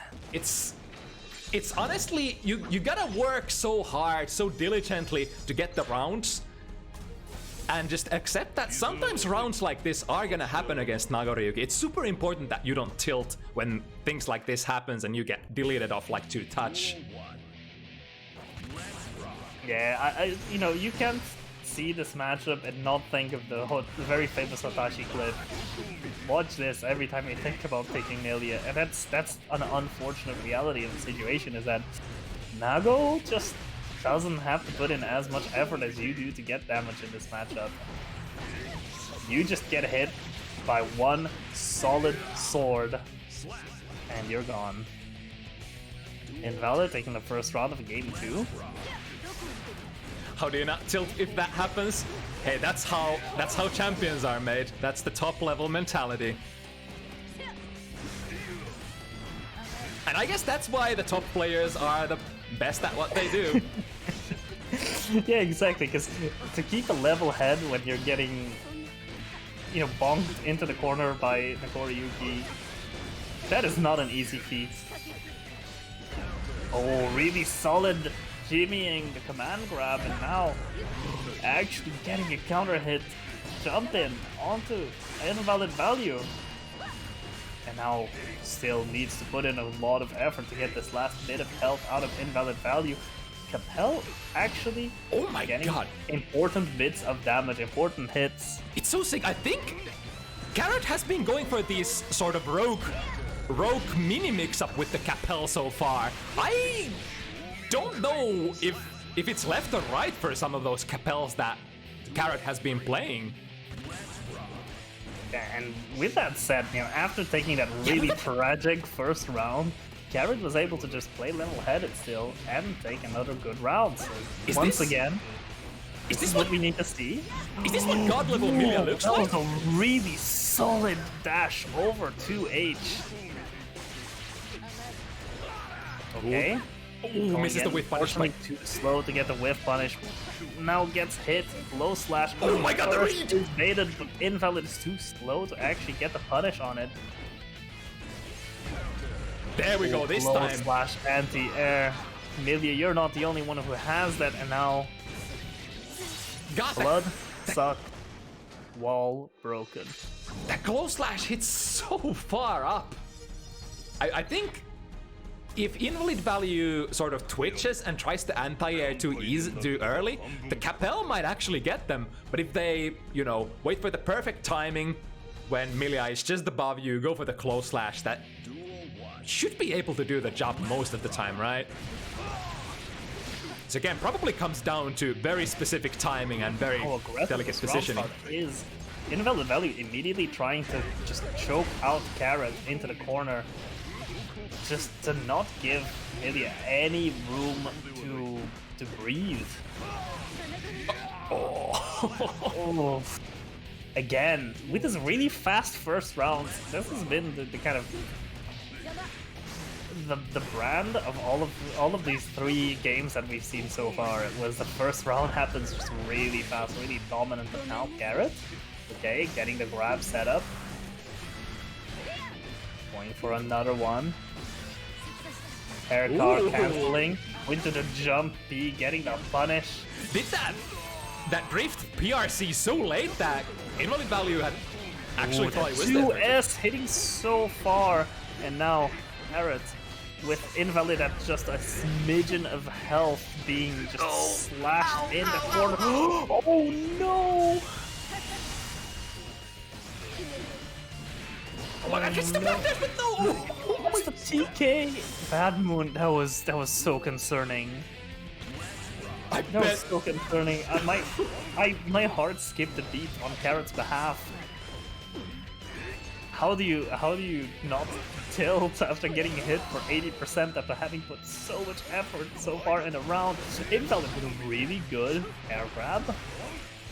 Now Carrot at a massive health deficit. Fortunately enough, finds a couple good hits, forces a burst out of Invalid. Blocks 2H, but knows it's not the time to go, and... Ooh, run straight into the leg, and that's gonna be a kill! Oof. Yeah, let me tell you about the leg. Any decent medium button is gonna lead into that big corner carry, and invalid value blazing forward with those big confirms. That is just a classic, the classic in this matchup.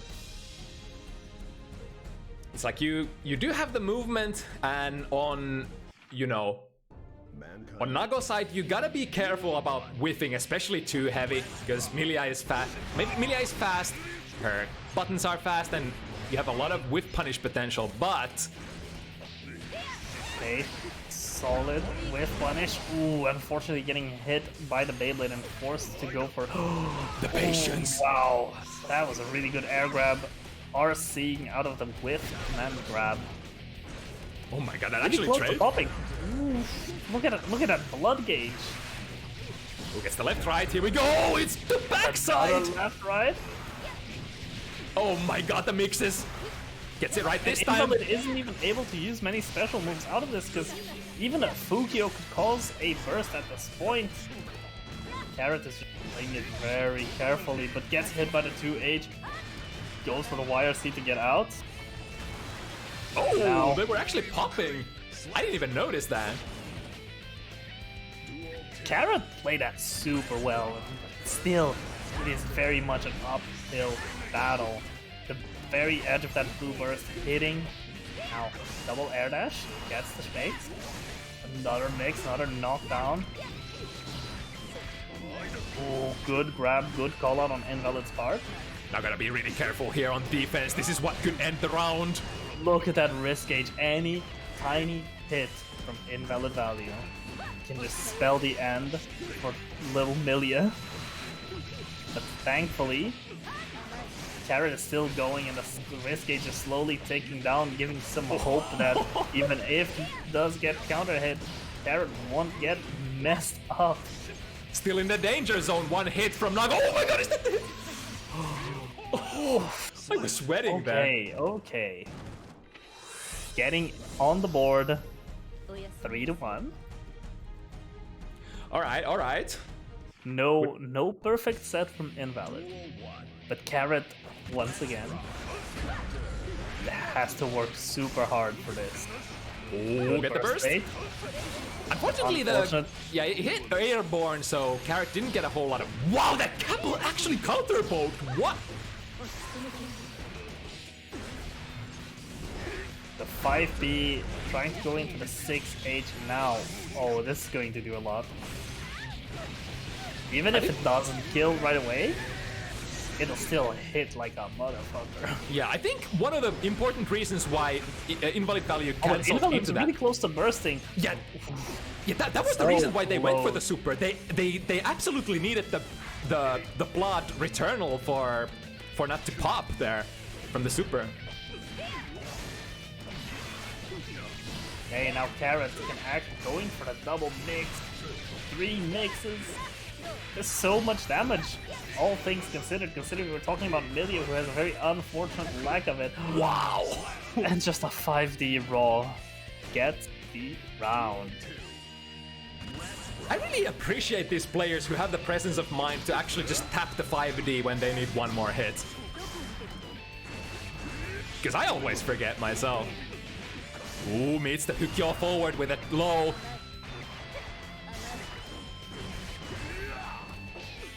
Nice, that was actually, I think that was a punish, right? Walk into the grab. The dash, because of the wall, doesn't actually become a cross-up, which I think invalid value maybe expected there. Oh, big miss on too heavy. Under the too heavy, yeah. Now, burst still works out in invalid's favor. And Carrot has to respect it because, again, one hit could be all it takes to get sent into like the next game. Oh my god, invalid value has so much meter. Yo, the patience to actually go for a throw. And the shit damage. Invalid? They did have the meter, but maybe they weren't expecting it to do that much. But I mean, every one of those blocked hits is gonna do at least 1 damage. 1 point of damage. But now it doesn't matter. Invalid is on the offensive. Carrot gets a gold burst. Oh, the 2S comes out and stops. Oh no. And just like that, the dream is killed.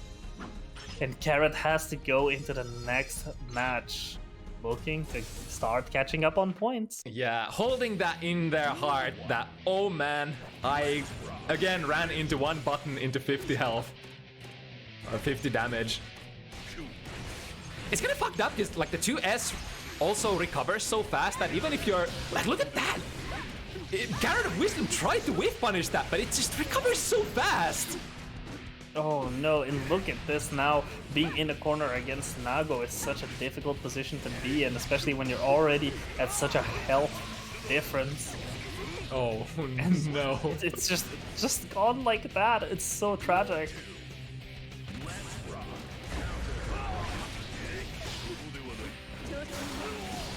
Okay, another solid gold burst.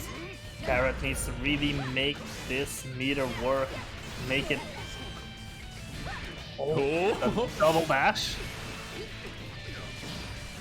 Oh, it's the backside again. Yo, that's sick. Wow. I've never seen that before. That's such a cool setup, and that's so much damage that Carrot was able to get out of those 200 meter. Oh, and DK turbo foam, mother of God. Okay. Bringing out all the tricks from the bag.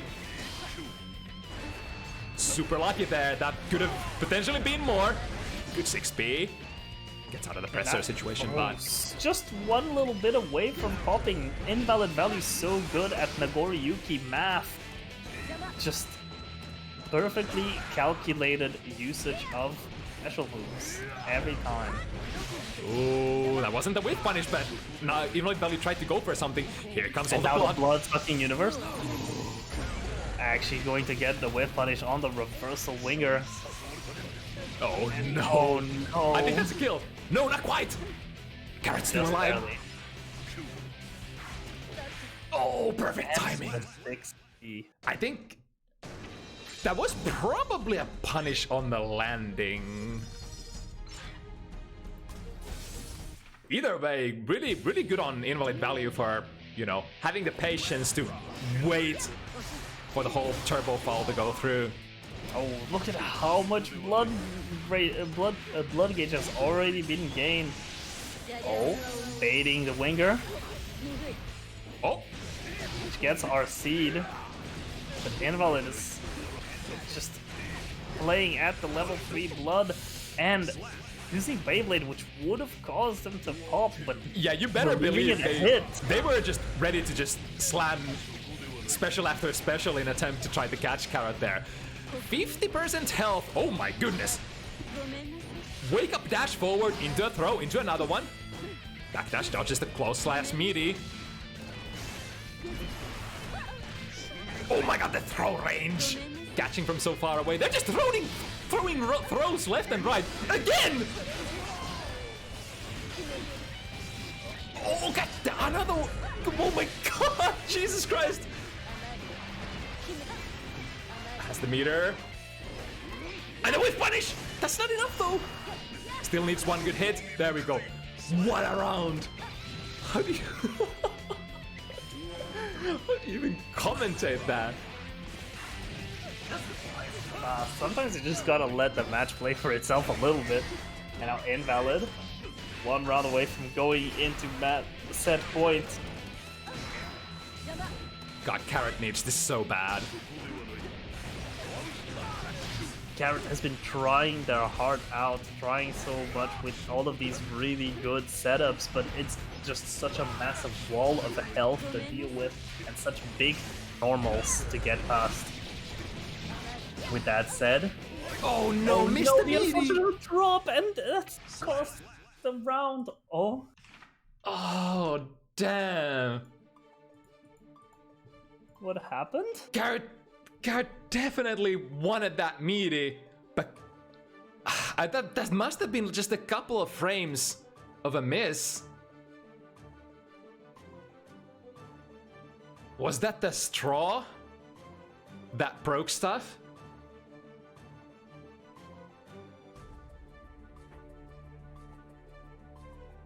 Or did I miscount? I think, yeah, because that... Yeah, I think that was an Alt F4. Oh no. I don't know if it was a miscount. Yeah, I mean, at this point, I definitely wouldn't put it past myself for, you know, miscounting, but...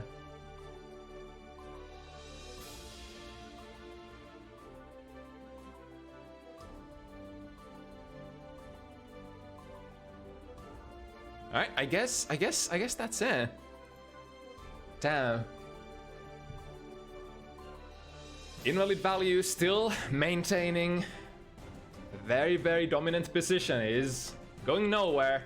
Still on the driver's seat, still one of the most dangerous Naga players out there. That Definitely has not changed. Alright then, next up. I am trying to memorize or remember the pronunciation instructions that I got for...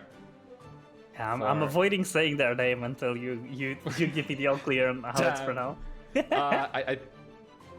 It's fuck. I'm gonna check from DMs. Raqyee is the right pronunciation. Raqyee, yeah. I think that's the one. All right. Watch me butcher it still in the heat of the moment.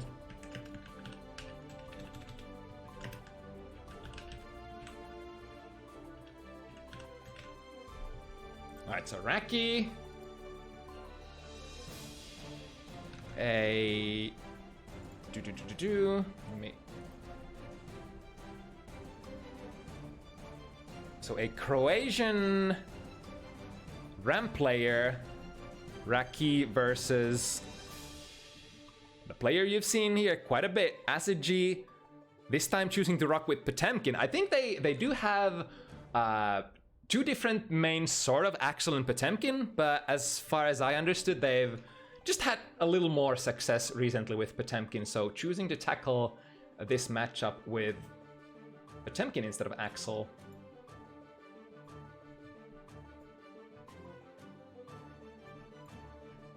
And of course, this is gonna be the debut match for raqyee. Very interesting one, because we definitely have room for more Ram Lethal players on Bounty Hunters. Despite being one of the top characters, some could argue, even the topmost one, I guess that's like 50-50 between Happy Chaos and Ram that people usually say. But let's see how it's gonna go. I do wonder. I mean, Ram is quite the kind of high tier character. I wonder how Potemkin deals with that in the matchup. I wonder how I guess back Mega Fist is just that universally really good in the corner button, but against Sword Toss it could actually be a bit detrimental. It's interesting because you would think that the grappler archetype would be bad against this archetype that Ram is, but Potemkin is very different kind of grappler in Strive compared to old games. I think in the new game, because in old games Potemkin would definitely. Oh my goodness! Oh no! Look at that! Just like that, what's a health deficit? Suddenly raqyee just is at low health and has to respect the Potemkin damage.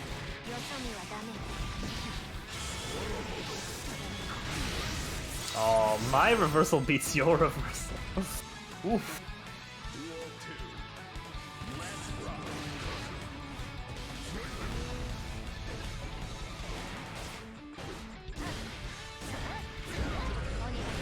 Ooh, the sword catches 5 heavy from ACIDG.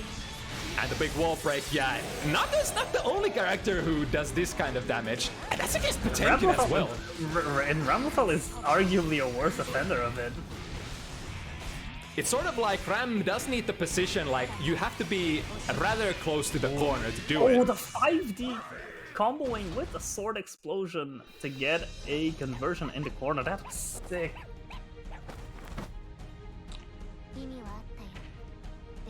But yeah, like I was saying, I guess in this game, Potemkin really gets sort of dominated by very, like, really badly against a specific type of zoners, like maybe Happy Chaos or what have you.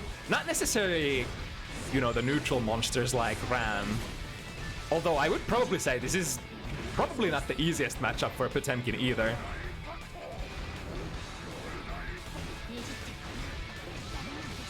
Really good on raqyee, able to clear that. Solid grab off of the missed meaty. Now raqyee putting up the pressure, that Ram pressure in the corner, baiting the burst. No. Yeah, just uses Saburo to break the wall. No meter to go for Motobato. Oh, is that gonna hit? No, too slow. The disjoint on Far Slash is too good. Oh my god.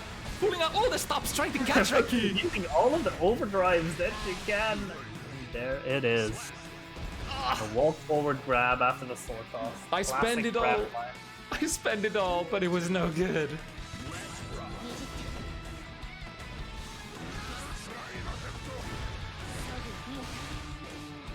Flipping in there with the plus frames.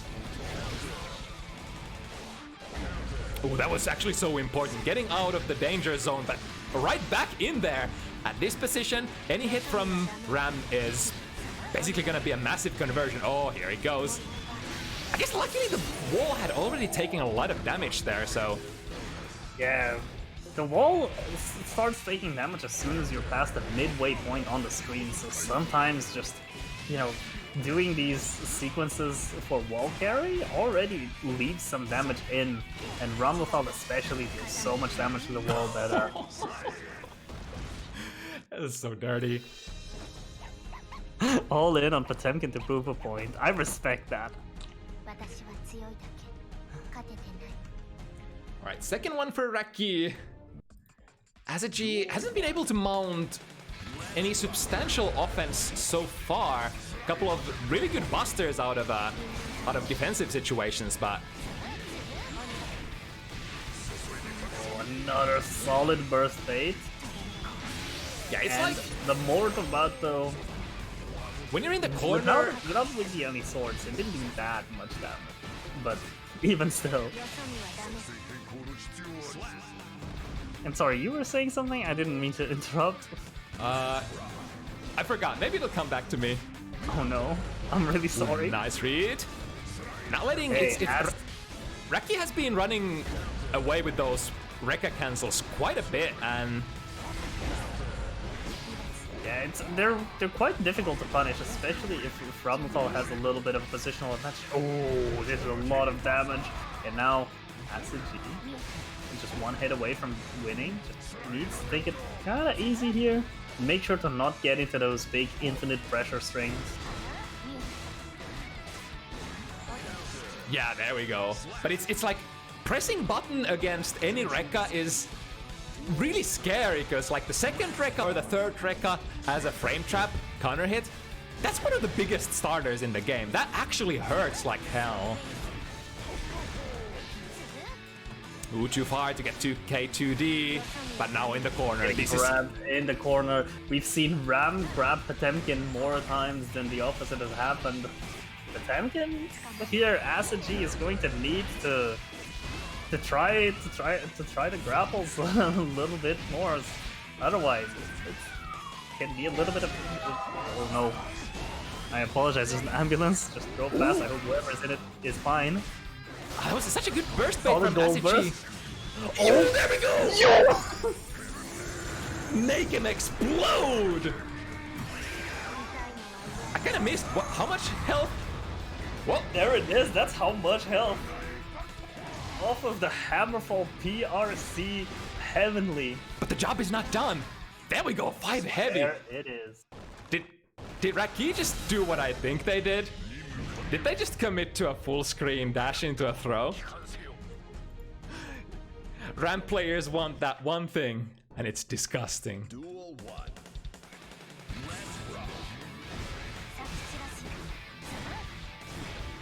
Alright, on the board. Not free. This is where the adjustments are gonna start. Yeah, the hashtag not free. Although gotta get out of this corner position first.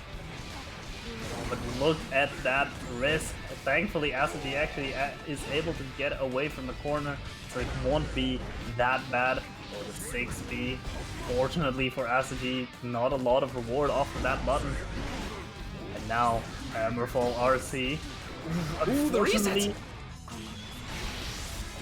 Now, yeah, very good punish on that block.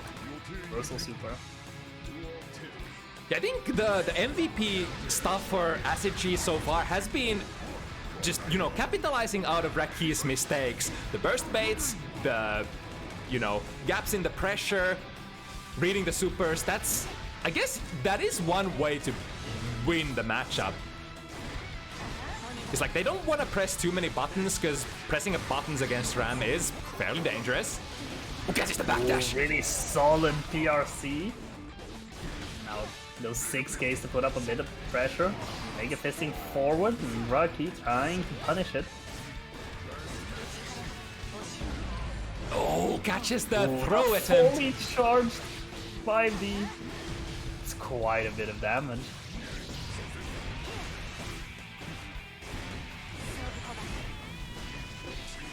And again, because of the limited mobility options, it's kind of hard. Once you get pushed in the corner with a sword throw, like what is Potemkin gonna do? Like they can get a very, very slow jump off, but they don't even have an air dash to follow it up. Yeah, and the slow buttons are probably just gonna trade into the sword explosion. Now, oh, the Mortal Battle without a lot of scaling. That's a really respectable amount of damage. This is Potemkin again, second highest health in the game, right after Nagoriyuki. Solid little hit. Gets the burst out, and Saburo against the Hammerfall. Yeah, because you ends up killing. Even though you have the armor on Hammerfall, you will still end up taking all the damage. And I guess Saburo deals a fuck ton of it. Yeah. That's probably the most... that one move that you don't necessarily want to absorb when you're coming in with an armor. Especially because Ram players will love to go for it when they have meters, when they can make it safe, because it's such an unorthodox option. It essentially covers the entire screen that kind of hard for players to deal with every time. You don't expect it, especially since it's so minus. But of course, the meter changes everything. Ooh, nice tower finish. Let me out! Ooh, that's a very low health Potemkin. And the jump slash. Look at that sad face on Potemkin. Yeah, honestly, negative forward round start. Once you get put in this corner position, what's the, like, how do you get out as a Potemkin? Like, gamble on back Mega Fist, I guess? Or get a throw, that works as well. And then get thrown back, as you do. And now... Ooh, that was an important Abare to find. But look at this, so many... Ooh, that's actually smart! Because we were talking about the Saprabato when the meter is there. ACIDG actually double jumping over it, but now this might actually end up killing them. No burst. Yeah. I bet they That were wall mashing. break damage still deals quite a bit. They were mashing that burst so hard, but getting wall stuck on that last hit where they built the meter back. Yeah, that was quite a nice damaging combo. I mean, Ramathal known for doing that big damage. Now, Yeah, it's like but he got ACIDG. more pressure. Oh no! And picks it The up as sword well. explosion. Yeah, the pickup because of the sword explosion. We've seen raqyee actually go for it a decent amount. Can And you? it works out. I wonder, can you flick the sword explosion in the corner? I think you can, but it's a very difficult timing to do. I remember seeing some stuff about it. Because you would. It's such a finicky timing that it's not entirely consistent, so I think Potemkin players avoid trying to do it. Because the punishment when you... Yeah. The punishment if you mess it up is devastating, right? Yeah. Getting counter hit by sword explosion allows Ram to come into you, break the wall for free, or at the very least get a reset, which very difficult to come back from. Now burst, giving ACIDG one last attempt. Does the 6B to avoid the sword, but unfortunately there was another one coming. Yeah, because it's like, of course, if Ram lets you do stuff for free, it's kind of like how Potemkin matchups have always been. If the opponent lets you flick for free, of course you flick, you take every single flick. But a lot of the times, like, characters will actually cover they will defend their projectiles, right? So Ram Yeah, can... exactly. It's what Elda is saying right now, just dropped in the chat. Elda, resident Potemkin expert, letting us know that it's actually a lot easier than it used to be. So before you actually needed to Kara flick, but you don't need to anymore. But obviously, as you were just saying now, Ramathal can just go behind and cover the projectile explosion and prevent it from happening. Yeah, if because Ram can definitely strike you before the explosion goes off. I think, depending on the situation, of course, and the spacing. Ooh, nice prediction Solid there. bit of damage. Yeah, actually getting a good amount of damage on the start of the round. Having taken a round already, ACIDG is looking good on this match. Unfortunately, raqyee is just at 5 points already. I was saying, oh yeah, solid amount of damage, but you know, one combo from Ram is all it takes to just not be in a good position anymore. I spoke too soon. Ramathal deals absurd amounts of damage. Yeah, it's so disheartening. I guess you're usually used to, as a Potemkin player, being able to tank more combos than just two. But goddamn. Oh, catches with the Rekka. Really putting up the unrelenting pressure here. All the stuff that Ramathal is known for. Going for the resets into first Rekka. You really struggle to deal with that. And then when you finally find the Abare, the Ram player just has a burst. So unless you go for another read immediately. And other different options, and now look at how burst safe this is. Unfortunately, going for the 6H. I think they were trying to do for a different combo. Oh, I think he's dead. No, wait! That's so smart! Wait, the project's down! Holy shit, ACIDG! What the fuck was that? ACIDG, please win the round now. Oh, you deserved it after that one. Wait, that laser beam was not active? What the hell happened there? Oh, that was so unfortunate. I really wanted ACIDG to just take it at that point, but raqyee still played really well and goes into set point. My mind is utterly blown. That's some weird ass Guilty Gear interactions right there. What's that, the 5th new thing that I learned about Strive today? Well, it's all gonna be invalidated by the patch.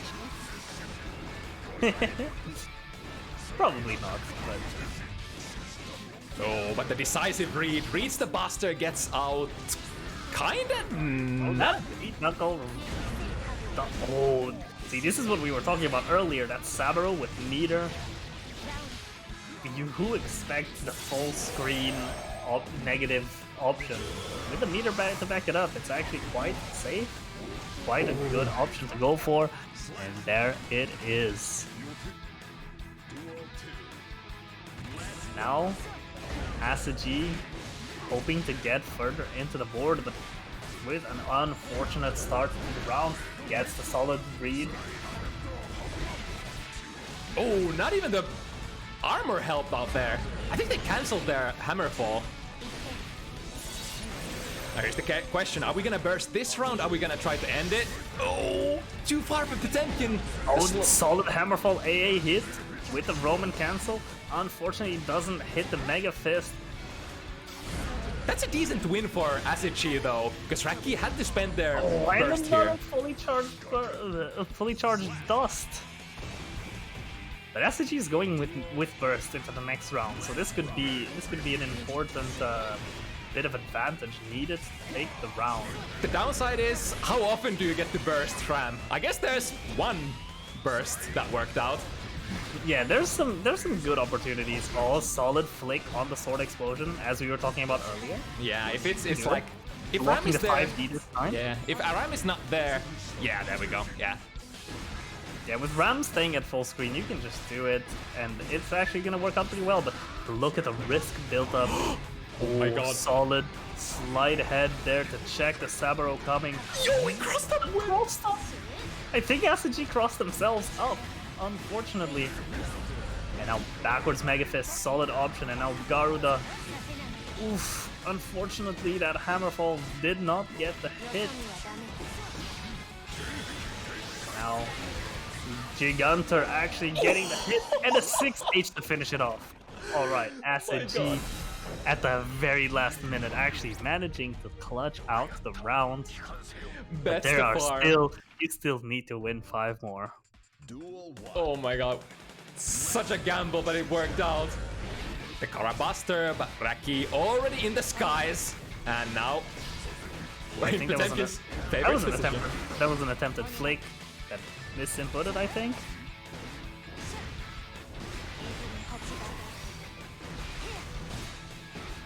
$50 to get guaranteed sword pressure going. And ACIDG, no burst available, so this could be your grave potentially. Oh, grab into grab? Yeah, and especially with raqyee having meter, this pressure can just keep going. The Mega Fist. It's now like ACIDG gets some space, but unfortunately, even slow boy Potemkin is being bullied into full risk. Yeah, even if they get the backwards Mega Fist, what is that gonna get them? They're not gonna get like a hard knockdown. They're not gonna be able to push Ram really away, so it's like only a band-aid on the problem. Yeah. And this is such a rough situation to be in. Just being this big body, unable to really be dealing with Potemkin's, with Ramathal's pressure. Because, you know, most characters just kind of jump, air dash over. when the swords come and it's safe to do so, but the Temkin just does not have that option. What? How did they miss the Buster? I think that was too early, I think. And that's gonna be the death of them. And that's it. That was unfortunate, but raqyee, such a dominant performance, just showing why Ramlethal is, you know, top 2, top 3 characters in the game right now. Yeah, it's like that's a very common way how Ramlethal matchups will go. Just having to defend in the corner most of the time, and you know, honestly, ACIDG's defense was pretty good, and they got out of the sword pressure pretty actively. They found the Abare buttons, but you know, it only got them so much. Yeah, especially when even after those, you know, Ramlethal still had the health and could just get up and go back to doing pressure. Like, okay, you hit me, you dealt like 20% of my life, but I'm just gonna go again. Alright, coming up, more heavy hitter matchups, both in terms of the characters, but also the caliber of players. Here's Sierravise, one of the regular Gold Lewis players here on Bounty Hunters. You already know them. Super strong, explosive player, facing off against Fecian, Spanish Jacko player. One of the few who actually still rock Jacko. You know, I think Fecian might be getting a bit high on the copium right now. You know, so close to the patch, and for characters so globally perceived to be underperforming like Jacko, you can only expect it to go up from here, right? You can only expect it to get better for your character when it's so globally perceived to not be doing well. I think that's a fair assumption. And Fecian has put in so much effort to always be as consistent as possible within these kind of, you know, the rough position that the character finds herself in. That I think we're gonna see some really cool stuff, because Fecian already is such a sick Jacko player. I love seeing them play personally, because honestly, I just really like how Jacko plays in this game. I think she's a really interesting character, can do a lot of cool stuff. It's just such a shame that she's a bit rough. But look at that, when you can so consistently be doing setups, when you can get the stuff working well, it's glorious to see. But also, unfortunately, you are made of paper, and Gold Lewis is an absolute shredder. Wow, that was like one touch. But I think, yeah, all in all, I think this matchup should be one of those ones where Jacko actually gets to play quite a bit because of the mobility disadvantages that, you know, Gold Lewis has. So maybe it's not too bad for Jacko. I would, like, my gut feeling tells this is probably one of Jacko's better matchups. Definitely. And I think that there's one thing we should know, right? Oh, the parry call-up was good, but unfortunately the parry doesn't work against Goldberg. And unfortunately the grab attempt gets stuffed by the reversal super, and now all that damage. Yeah, that is the rough scenario. I was about to say, you know, if on the 10th Jacko gets buffed, right? There is going to be a nerf that's not going to be listed in those patch notes. Because right now, a lot of Jacko's kind of secret strength is that nobody knows how to deal with any of the setups. We've seen it before here on Bounty Hunters when Fecian plays. They have some really complex minion setups that people just don't know how to deal with, don't know when it's their turn to... Oh my, so sorry. Oh, that reversal super actually gonna work out. Yes, and that's gonna be a lot of damage. A Legion Drive heals a lot. Gold Lewis has a lot of health, so even though it doesn't look that impressive compared to when it hits other characters, that's still a lot of damage. I was saying, Fecian can do some of the really complex Jacko setups that nobody gets the ability to learn to deal with, because nobody sees any Jacko play. And so, the moment she gets buffed and more people play her, it's definitely going to be difficult for everyone who plays Jacko, because more people are going to learn these setups and more people are going to get practice against the matchup. That is to say, if people will actually pick her up, because unless they changed Jacko fundamentally, she will still be extremely technical character, one of the hardest to control in the game. Ooh, the snipe! But I think we can tell some hints that Sierra definitely is aware of the matchup, knowing kind of the good buttons to deal with minion tosses coming at them. So, see, that's a lot of damage. So yeah, we're seeing Sierra actually being able to deal with the starts of a lot of these setups. So that's what's gonna make Fecian's life difficult, along with the fact that Jacko health versus Big Coffin Nan is disadvantageous math equation. You really do be 2 touches for Gold Lewis, huh? Oh, even blocking destroys your minions. That's such an unfortunate scenario to be in. Makes it so difficult to get any lasting setups going, because even if your defense is on point, your offense is completely reset. Just like that. Sierra Vice takes the second match. An optimal guts break combo there in the end. Every one of those bullets does 1 point of damage at least. No matter how much health or how much guts or defense they have.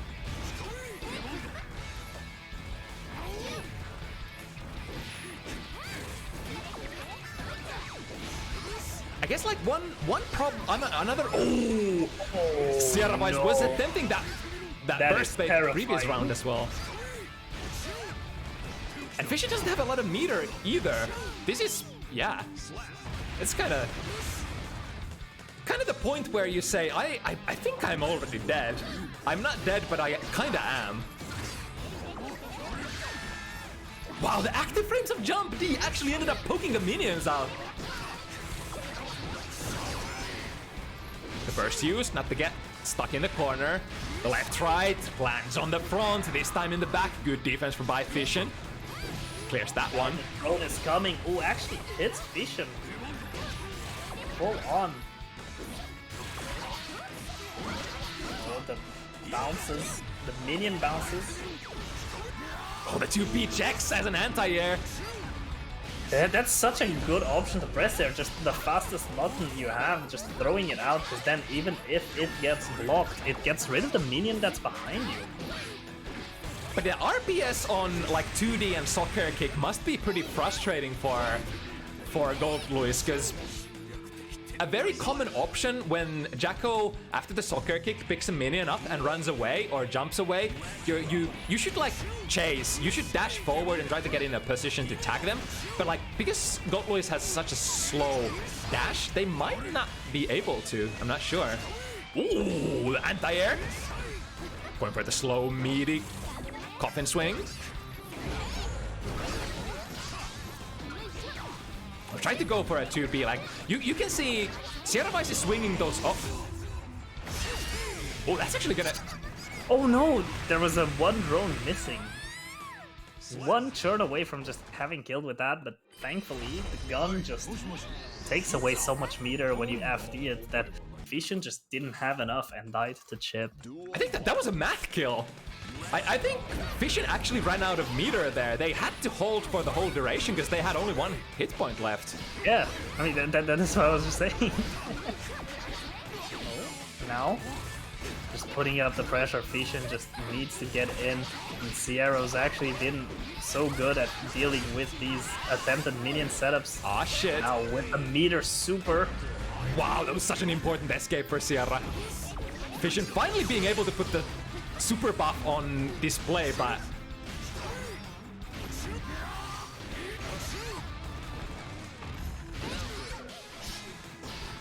being very conscious of the burst. Yeah, Sierra just...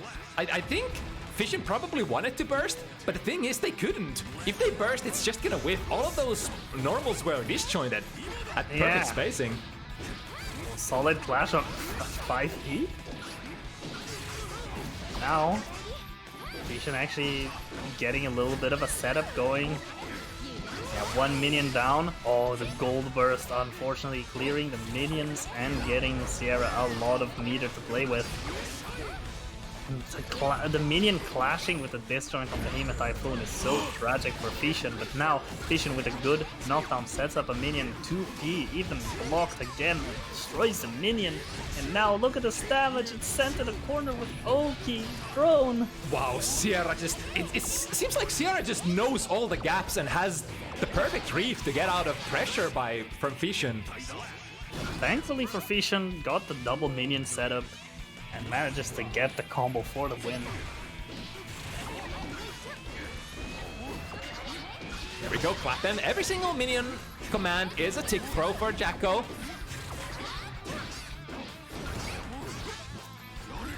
Rather a tick throw mix-up.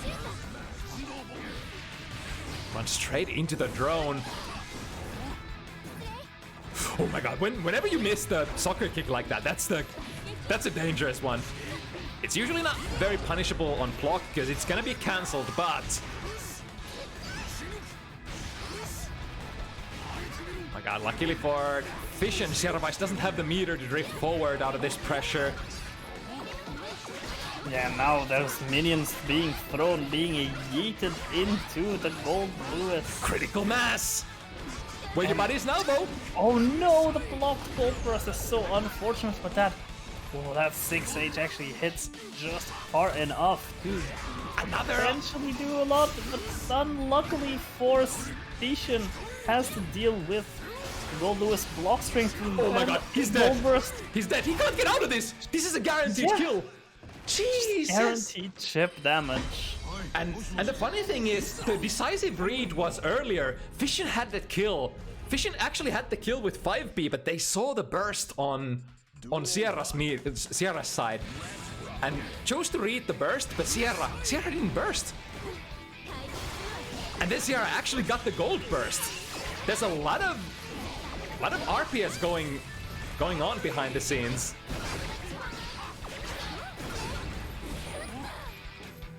Now lots of bodies out. Until Sierra managed to find a really good hit. Fecian does have 50 meters to gamble out of this situation. But they just don't manage to land!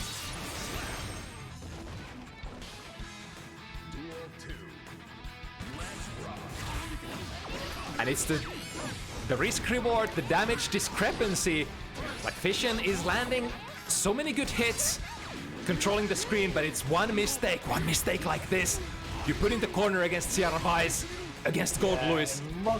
In so much damage, it's so tragic. But I do think, even beyond the damage, it's just the fact that even if Fecian has good defense, those minions disappearing on block are so tragic. Now, Reversal Super getting the 5th win for Sierra. Clean so far. I don't know about you, but this looks pretty dangerous to me at the moment. I wonder what kind of adjustment Fecian would need here. It's just unfortunate. It's again, that's one big thing. I think, for the sake of Jacko players everywhere, I think the patch notes for the 10th just say that minions don't disappear when you block stuff. I think Jacko would immediately become a much more playable character.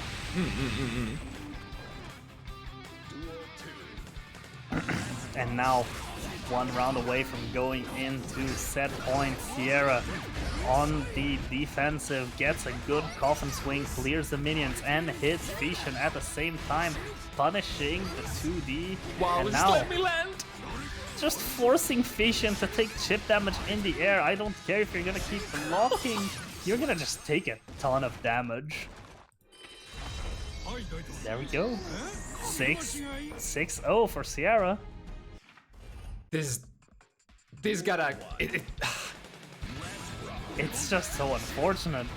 But then again, you can't deny the fact that both Fecian and Sierra are really strong players, and Sierra absolutely did their homework for this matchup. Yeah, it's especially what I'm surprised about that works so well for Sierra is the interception of the minion throws. He just doesn't let the minions get there for free. Always using like 6B, 5B, 2B to just poke them and then cancel into something. Yeah, especially since, you know, from 5P, Goldloose can buffer in those Behemoth Typhoon inputs if it's the kind of good position for them to be in. Also, these Typhoons themselves being so good at denying minion approaches. Now, once again, getting that minion meter. And look at that, that's a lot of ship damage as well. Fecian can also dish out all of that damage, all of that chip damage. It just takes a lot more effort for the setup. Nice bit That's the problem. The coffin swings are very slow on recovery, so if you miss one, Fecian is ready to whiff punish. The gold burst. Really good gold burst.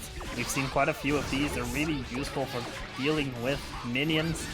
And now with the buff super, actually getting the minion to just tank the projectiles. Now they've gone back to normal. Unfortunately, Fecian unable to use the powered up minion. Oh, did Fecian hit the button? No, they didn't. But I don't think it'll matter because they're still getting hit. Gold burst. Overhead throw. Look at these contests on the minion throws. Fecian just can't put the little guys out. Now so close to taking the round win, but Sierra is on the offensive. Fecian has so much meter though. Again, the read, the 2P. It's like, how does this guy have every good read out there? But Fecian getting on the board. Hashtag not free. This will be a very, very steep. It is, yeah, it's certainly a uphill battle. Yeah, super steep hill to climb.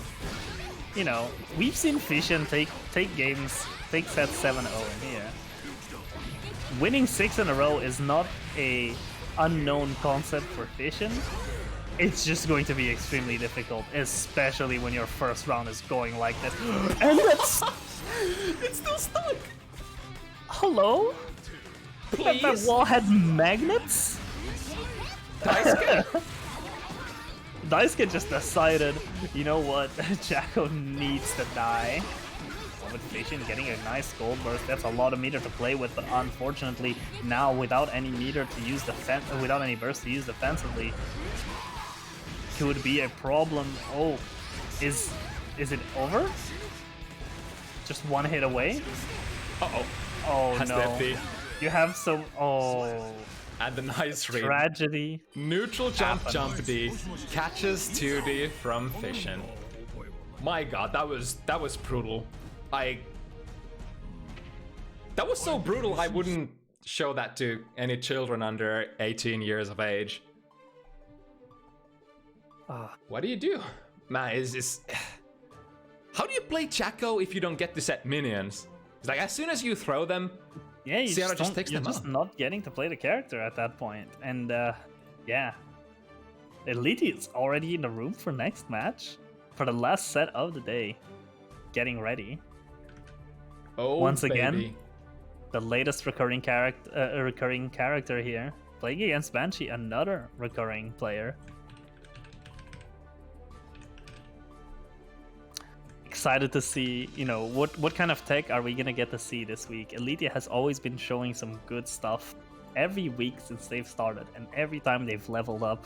And this time it's playing against Banshee, really strong Geo player. So let's see. Yeah, Let's see how this goes. Eliitti was kind of hinting that they had some really hot new tech in the back that they were practicing with Shady, but they're not quite sure if they have it at, you know, consistent enough level to pull out in a real match. But, you know, just heads up, if you see something really sick, that's probably what it was. Some sort of mixerino, I think. And it supposedly looks extremely cool. Yeah, so our main event, quotations, of the evening was on the verge of being cancelled due to a COVID case. Hope Matibo all the best and fast recovery. But yeah, BansheeBomb was here to save the day and bring us another super high-level opponent for Eliitti on a super short notice. Yeah, that was really good. Even being like, oh, I have to play with such little time to lab, is just goes to show the kind of player that they are. Now we already have Banshee and Eliitti here ready to play. I'm excited. This is bound to be a good match. If I have to throw some facts on the table, I'd say BansheeBomb probably, in terms of strive, a little more experienced player. However, BansheeBomb did hint that they are not the most comfortable with the Zato matchup necessarily. So we're gonna have to see how much that plays into the result here. Of course, Zato being one of those super tricky characters that can do a lot of shit. And unless you are in the know, that shit might be too much. As soon as Zato summons the little guy, if you don't know what to do, oh boy, you're in trouble. But this is the position where Gio wants to be at. Zato in the corner, applying strike throw pressure, but Eliitti still has the ability to summon the guy, summon the dude, and might still be able to find a gap here. Yo, that try to get the summon, and oof, you are Zato, you are die. I don't know. I lost my words there. I lost the ability. That's exactly how it is. You are die. Oh, that baited burst Banshee? That was maniacal. But now you are in the corner in the Zato hole. Just getting mixed. There's going to be 17 layers of mix being applied to you here. The unsummon, recovering the meter super fast. And wait, no, it whiffs. Oh no. But even still, it doesn't matter because you can just cycle some Eddy gauge. Oh, wait a minute! Once Gio gets one hit in, this could actually be the end for. It's gonna be devastating. Yeah, one hit and Gio. And that's what I was about to say. One hit and Gio confirms into the super. That was such a fast cancel into the super. It was not prorated at all. This is the matchup. Zato is a pathetic character on defense. One of the most offensive-oriented character in the Guilty Gear franchise. But when you get on offense, boy, do you have good options. Now look at that, full Eddy gauge, ready to go on the offense whenever, finds the gap, finds the opportunity to strike. BansheeBomb's trying to do to FD to keep going, but Eliitti can manually just control the puppet forward in between the moves and just move themselves. Zato forward as well. And uses that for advantage. Gets some Eddyless pressure in, summons the guy again. Wait, did Banshee find a gap to use 2P and kill Eddy? I think so. That was so fast. It just, yeah, it was. I just saw it with the delay on the stream. That was exactly what happened. It was so good. Such a good presence of mind. And again, got an Eddy kill, and then that was after so much effort from Eliitti. That was one Abare from like a losing position for BansheeBomb, and Eliitti was gone. Man, this matchup is so much about. That was a cool combo. 60% of Zato's life is just gone. And now the 2D beating out 2S. Wow. The command grab now. Little shark time. I guess unless you're in the corner, it's hard to set up an Oki afterwards. Oh, wow. These conversions into the corner, really sick from Banshee. God, just Banshee. To show the issues here, you know. Banshee playing really level-headed, knowing when to get the active defense in, and Eliitti unfortunately has put up so much pressure to run an offense here against Gio. And unfortunately, at the slightest mistake in the mix, found the will gap. Get caught back. Oof. Is Eliitti just dead again here? Gets off the flight. Okay, the jump H trades, but unfortunately 2D once again such a difficult button to deal with, and the dive kick super big plus on block causes problems. That was the lowest dive kick super I've ever seen. It was like a TK super almost. Oh no, the 2D. Yeah, if you're really close by, you can just straight up go for the TK dive kick and get some plus frames in to run your offense. Obviously, that's you're dedicating a fair amount of meter. Can be worth it in some situations. Oh, This time at the shadow moves in the cover. yeah, Eliitti just has to play this as spaced out as possible. And as I say that, drifting forward in, the Eddyless pressure gets the 2S hit, manages to summon the guy and go for the combo.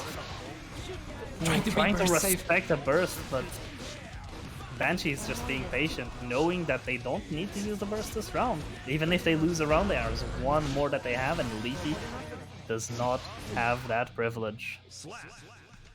It's like getting a jump off into the flight is one of the few like decent options that you have on defense as Zato.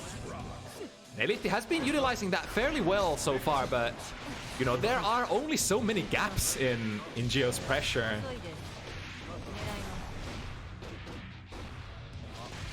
I mean, technically there are a lot, but do you have the balls to gamble?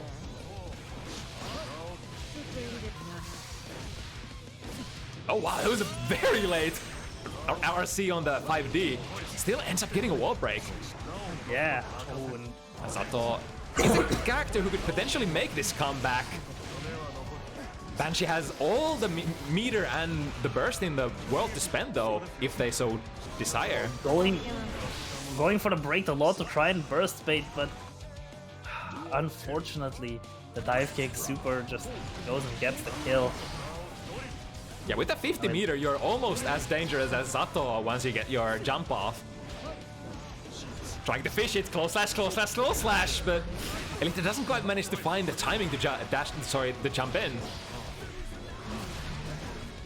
Spiral arrow, catching the backdash, and here Eliitti is in a lot of trouble again. No burst, no meter. Tries to get the jump off, 6P finally works out. And we have a chance. Into the corner. We'll have to waste a little bit of time to get Eddie back. Oh, the dash up grab. Gio's step dash is so good, especially against a character that's trying to control space like that. She can just get in on you really fast. And now Banshee 4 and Eliitti really struggling to deal with this. You know, especially the 2D. The 2D has just not been bad for BansheeBomb at all. Even when it's blocked, the fact that it's only -3 at such a spacing is ridiculous for the character. Now look at that. Oof, another solid hit. Yo, for somebody who doesn't know the matchup, this looks to be going pretty well for Banshee, I must say. BansheeBomb, one of the finest competitors in Sweden, blazing forward with another counter hit conversion. Another bunch of damage. Burst is good, gets rid of... Once again, that 2D counter hit and such a confirm into the super now, and it just kills? You know, we all know how good of a button Giovanna 2D is, but I honestly didn't expect it to be this good in this particular matchup. Yeah, I mean, Banshee is just out here, just giving us a masterclass of why Gio 2D is busted. And then his first save and just goes for the far slash triple hit into the super. Look at how much damage that did. That's 2 buttons. Send help! Banshee! Banshee! Please! Be kind! But yeah, Banshee is just playing the matchup. You just getting there, don't let the most explosive, offensively explosive character in the game do anything if you can help it. Yeah, I mean, that's the correct way of dealing with it. Using the proper active defense to deal with the Eddie whenever necessary. And now Eliitti just having to play without Eddie for a little bit, being able to put up quite a bit of pressure, quite a bit of damage, but it's still so difficult to deal with. Managing to get a solid round. Really solid round. Yeah, I just hope Eliitti's fingers haven't been getting too cold for having to defend for such a long time. Yeah, this is rough, especially you just get thrown into the corner, and now look at that, just strike throw, strike throw.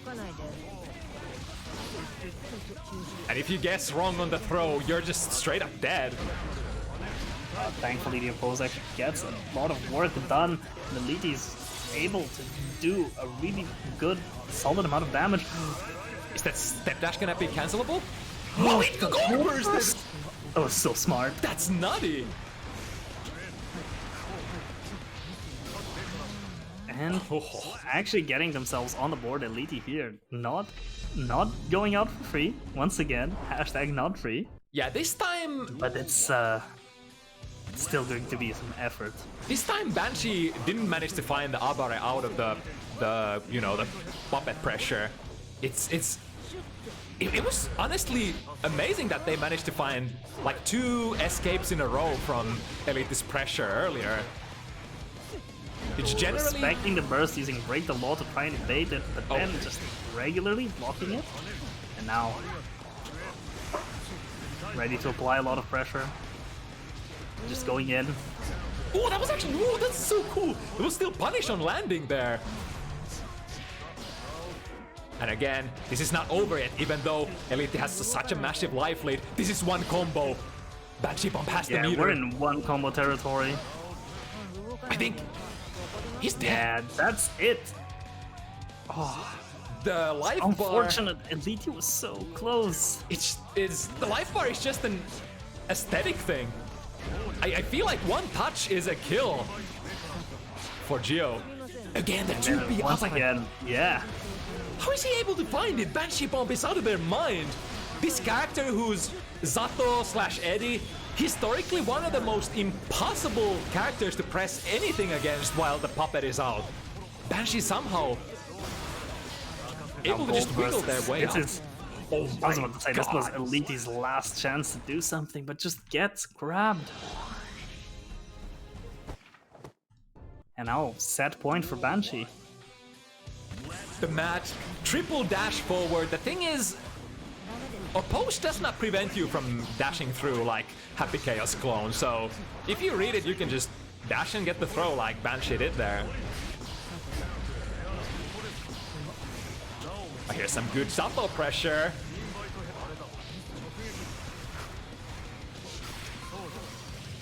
Oh, is that enough? Using 100 for the conversion. And it's enough. That's actually kind of cool. Getting a really stray hit and then just blowing all your meter and making sure that you get the kill because your opponent did not have the burst. Yeah, you want to just not risk anything when you're in these situations where it's really important for you to just not lose. That's what you want to get.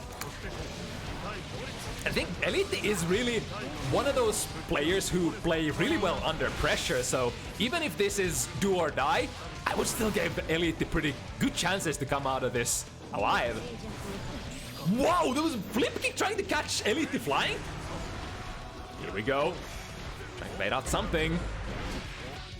Going for the mixes. Just one hit away from getting the round taken, and now Banshee is in set point. One round to decide, are we gonna live, are we gonna die? But here's the big throw, the classic. Sol and Geo so good with this shit. Oh my god! Oh no!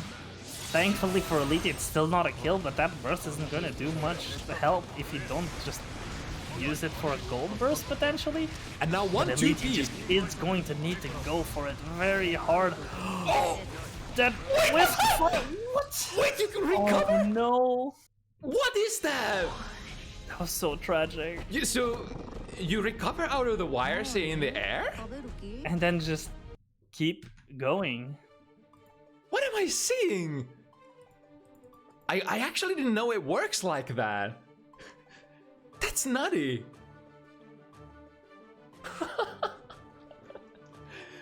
Wow, I suppose like that might have, because you know, how many of us have seen that interaction before?